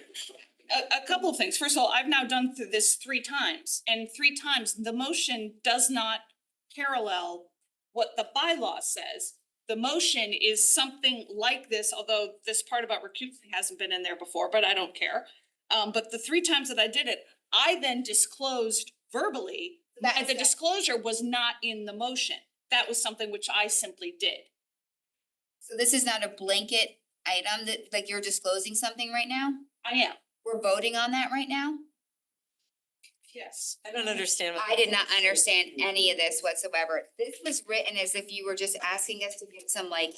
No, Mr. Peterson was leaving it to me to do it verbally, So because that's what we've done in the past. That would have been really helpful when I was doing emails all weekend and asking you to clarify that, to say that there was going to be a board member who was gonna do it, because this does not match our bylaws. It reads as though you were just like, for the 25-26, anybody could just get employed. It wasn't indicated on here that there was going to be something, and I agree with you, Mrs. Maxon Kennelly. This language that is in here now, on the recuse himself part, that means you can't vote. Nobody would be able to vote on the budget or a bargaining unit. That was not the opinion of our attorney. Okay. The board member recuse himself or herself from I- any vote of the board that may benefit. Pose that question The to our employment. attorney. Our attorney denied that it would be, that it would apply that rigorously to any vote of any kind, of anything. So what does it apply to? This, voting for this. She can't vote if her kid wants a job. She can't vote to approve it. I'm just gonna go back. Just like it says in the bylaws. I consulted our attorney. This is our attorney's recommendation based on our bylaws. That's the only thing that I can do Okay, today. so what you're saying is that it's still coming forward for disclosure, and it's still being voted on by the board. It's a voting item, yes. If anyone is concerned, it's a 4-week position. I had no idea that anything was, my point is, I had no idea anything was even coming forward to us. It read as if you were changing our bylaws. No part of that changes the bylaw. Mrs. Graham. I was just gonna say, I mean, like, quite frankly, I really would celebrate any of our children that are capable and willing and hireable by our district. I mean, like, it's just, of course, yes, we support that. I support that. This makes no sense. I mean, I read this and I literally was like, what on earth is this? So, like, I mean, the point of this. Because you're not a lawyer. Lawyers write things all the time that make. Let's back away from that. Let Carol talk. I mean, it just says approval of employment. I mean, there's no transfer, okay, you know what, it's. Yeah. I can't believe that I would be expected to understand what that would mean. And I still didn't understand it even after you explained it until Mrs. Maxon Kennelly jumped in. So like, you know, look at the time. I mean, it just. This isn't the way that I wanna vote for me. Maxon Kennelly? Just briefly, and I probably should have jumped in immediately upon the motion being made, so that was me being slow. And so for that, I apologize. I knew that I was just gonna be doing it verbally. Mr. Peterson asked me if I wanted to do it earlier, and I said, no, I would just do it at the table. So now, given your conversation, I see where the confusion was, but it's just an ESY para position. It's That's not the. Okay. So you're bringing it forward? So is she bringing it forward? The motion was already Nick made. has made the motion, I seconded the motion, it's on the table, it's before us. This motion drafted by our labor attorney is before us. If it passes, her kid can get a job for 4 weeks. She can't vote on If it. it doesn't pass, So we said all of Mrs. her doors. Kelly has disclosed that she is a child who is applying for a job at the table, and then we're gonna vote on that. Is that basically what is happening right now? We're not gonna vote on the offer of employment, we're gonna vote on the, On we her will ability? allow it under our bylaw. I understand. Yeah, ask another question, because this is a moving to permit for the whole school year, so that would mean that if any of us had other family members, then we've already voted to allow, anybody could just do whatever, and there's no. I wouldn't say The that. transparency piece that I'm. No, I get that, I would not say that we would not be required to disclose. It's Mexican. No, so that would be the problem, is that although this is a blanket statement, the disclosure has to happen. Because of our bylaw. Very confusing for future, I would recommend either like some sort of extra information to go along with that. A memo In or. accordance with the bylaws. Can I call a question until we vote? It's kind of late. I am fine with that. This is a board matter, not a public matter. All in favor? Mr. Krasnow, Mr. Lee, Mrs. Jacobson, Mrs. Flynn, Mrs. Peterson, Mr. Asa, and Mrs. Guernsey. All opposed? Abstentions? Mrs. Mexican. Thank you. Number 9, superintendent's report. All right. I'm going to use this opportunity to just give a quick statement about the working group. There was a working group meeting today. Working group meeting was scheduled for noon today. The announcement came out at 10:30 a.m. yesterday. So fortunately, Mr. Lee was able to attend, Mr. Papa George, Mr. Testani was able to attend virtually. At the end of that meeting, I did reiterate, because I've said this before, that we need a schedule that can be relied upon and planned upon. There were some updates, some further fleshing out of concepts that we had talked about in my last update about the work from May. The Jennings traffic study is done. They are working on a diagram to help remediate some issues there. The geotech report for Dwight will be available by the end of the week. What else was there? So some discussions about various options at Mona Terrace and at Jennings as well, in terms of where the new addition could be located on that building, and what consequences that might have for keeping the field there. Traffic report. I'll just talk some more about the feasibility report, that they're like their ultimate deliverable. And they're starting to put at early stages some price estimates to these estimates. So I will hopefully have a broader update to give you. I know we were at the meeting today, but I'm going to ask Eli to get me the documents that were shown. I do not have at this point. They were shown up on the screen. But I wanted you to know that that's happened, and that I'm trying desperately to stay on top of the process. Mrs. Jacobson. All the documents he should be posting on that website, right? Don't you think that that's where they should be stored? you Well, know? I think that there's some documents that are in process. So we've seen some early drafts of the traffic report, which I don't think would be appropriate. And showing some alternatives, like that, you know, multiple alternatives that we're not really in a position to. We're looking through options at this point. So I don't know that everything would be valuable, but the Jennings traffic study is a study with conclusions, and I think that could probably go out. But, and again, I'm working to try to make sure that we have the voice at the table and that we are involved. Mr. Krasnow. Trying to understand why they keep trying to flesh out the designs. Is that for pricing comparison? I'm sorry, I couldn't hear your first question. I'm trying to understand why it seems like now you've had 2 meetings of designs, right? Is that so they can put prices to things, or they think they're gonna have designs and they're gonna come to us and say, these are the designs we wanna do, and cause that's not. There are multiple designs that they're pitching right now, which mostly is about how the buildings are configured, not being driven by cost, but by kind of engineering possibility and appropriateness. Also trying to craft things that are consistent with our past ed specs. So in Past or. the ones that we have PASSED, Passed. I apologize. I understand, it's fine. But, It wouldn't have been surprising. all I'm trying to say is that your members are trying very hard to stay on top of the process. And they are using these conceptual designs to go out and get pricing now. That's my hope, otherwise, that's not quite what the process was supposed to be, and I would hate to waste weeks and weeks and weeks on conceptual design and then not, at the end of the day, have an idea of where pricing looks. It sounds like in the next few weeks, that is their goal, is to put dollars to ideas. A lot of different scenarios too. I think more than fewer. Mr. Lee, you were there. Just to add, they're quite aware that they can't make any decisions or suggestions. That comes back to the Board of Ed to look over and debate and talk about. First Selectman Gerber has been explicit on that point.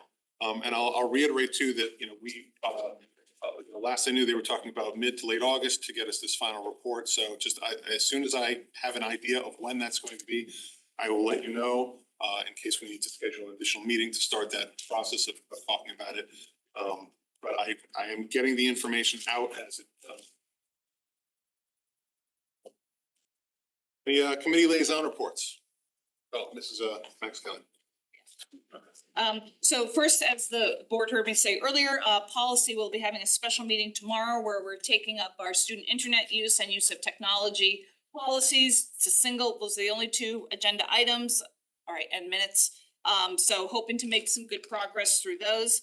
And then also, it's been a while since I had a Parks and Rec update, but there are a couple of things I thought were worth saying. First of all, for any of you, I know that we've had some great work with our sustainability in our elementary schools and middle schools in terms of food composting. So the Solid Waste Commission came to Parks and Rec to request a food waste composting where people did not have to go all the way down to the beach to do it. So it is going to be, they were approved for a placement on Brookside Drive. I think there's a porta potty right by Mill Plain Road and Brookside, so I think that's the vicinity of where it is going to be. You do have to sign up. Cause it already stinks. But again, it looks absolutely fantastic. I think it's a great idea, cause I know I can speak for myself. I would never drive all the way down to the, recycling center down, way down by the beach. So this is just convenient for the other side of town, so I thought that was kind of great. Again, especially considering how we've led the way with our schools. And then also, in case people have not heard about the Adaptive Recreation Center, which I think is gonna be an incredible boon to many of our residents, not just our children, but it's for all ages.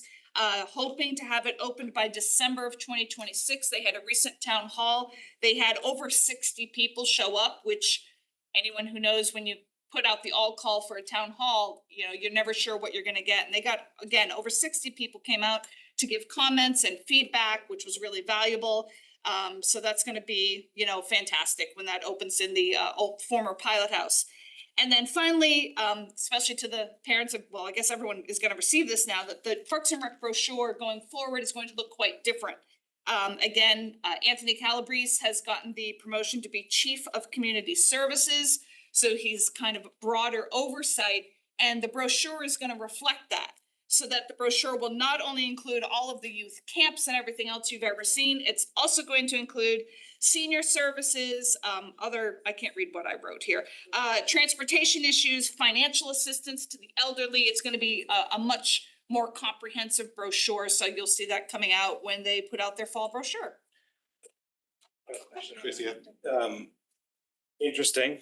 I'm surprised that someone who already had so many duties can do all those others, so congratulations to him. I hope it works out. Well, he's giving up the director of Parks and Rec, so that's not what somebody else. So he's not gonna still be over Parks and Rec? Well, he's over it in that, he's over that as well as Are other they services. eliminating the director position? No, right now Galen Brown has been named as the interim they promoted. director. Okay, interesting, okay. Yep. Any word on the world's longest turf field project at RLMS? I get a similar answer from what I get from Mr. Papa George about our fields, which is moving along. I mean, it is starting to look good. Yes, it is. Do we have any date or no? They wouldn't promise me anything. But I will ask again. Thank you.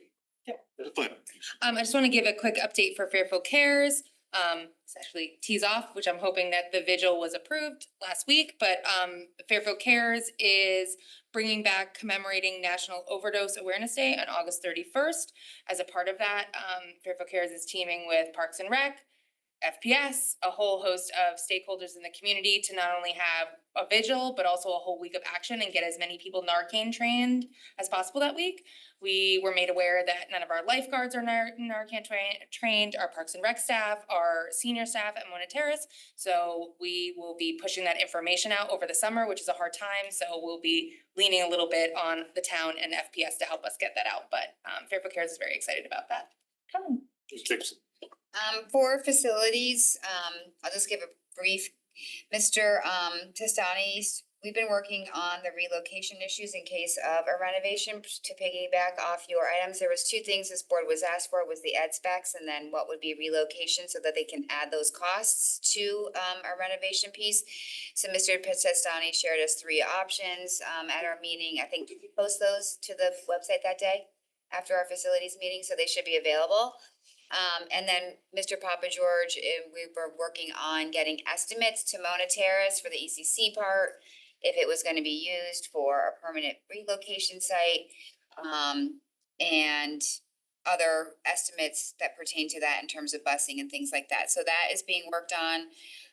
Hopefully in July, we're trying to keep on track with the report so that when they're ready, we're ready, in terms of having the same information, because we presume that Svagalis is going to need our info to do their report. I think ultimately it's gonna be a key part of evaluating one scenario versus another. Exactly, so we And I'll want to just- get those numbers as soon as possible. I'll add on top of that, I think I mentioned that early in June, we had a meeting specifically about relocation with the first selectman with Becker, or whatever his title is. But I think it may be time for a follow-up for that, because those discussions are going to start being impactful for discussions with Svagalis. Okay, thank you. That's And I know that exactly, so. the first selectman at the time that we had that meeting was gonna be doing some research on alternatives.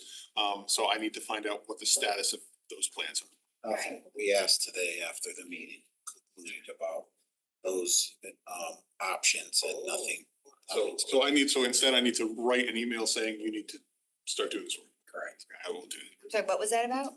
We asked after the meeting, the working group meeting, what the status was on some of the alternative sites that were presented last month. And if there was any movement, and no one's done anything yet to explore. Like Barberry and all that? No, even. I'd rather not talk about what Yeah. options are out there. I can talk to you offline, but Okay, and then, exciting, as you know, solar, we've been kind of kicking that into the limbo because the board wasn't aware of what the town wanted us to do, and remember the last conversation that we had. So, the good news is that Mr. Papa George and his team are gonna be in charge of solar and coming up with a new methodology versus the town doing that. that's very exciting. And then let them know what it is, and maybe they'll adopt that too, so. And because we're doing so many roofs, it's timely because we now have the roof space to start doing expansions again that are brand new, should we wish to do so, so. That is, the energy work and the solar work is continuing on, and some other things, but just wanted to give you a brief update on some items. Any other committee liaison reports? Open board comment? I'll just note that FEA President McGarry texted me prior to this meeting. You were supposed to I remind me. know, I'm on a totally He different. just wanted to extend his thanks to the board for our hard work this year and offer his best wishes for a refreshing summer. Happy summer, everyone, happy summer. Kelly? Just one quick question. You're gonna be emailing us about needing a quick, Our policy is not done. right? So yes, I will be emailing you and we'll have a leadership conversation about how to make that all happen. Okay, so it's not like it has to be by June 30th? I think the sooner it can be, the better, but we will have to have the conversation forward. I don't want to. The book has to be available too and all the. Yeah, and again, I knew that was gonna be an issue, and that's what I told Dr. Zavjancek. I needed to make sure that we've not only followed the policy, but the spirit that we have done. Next year's budget or this year's budget? That's available. Next year's? Oh, okay. It's not in this year's budget, it's in next, okay. So it's not really a rush. Okay. No, but I would like everyone to enjoy their summer. Okay, open board comment, public comment. Motion to adjourn. Mr. Asa, seconded by Mr. Lee, all in favor? Night, everybody. Veto. Having- I just said we're not done with you, Jason. When? The last facility meeting and we set a special in July. Yeah, I know.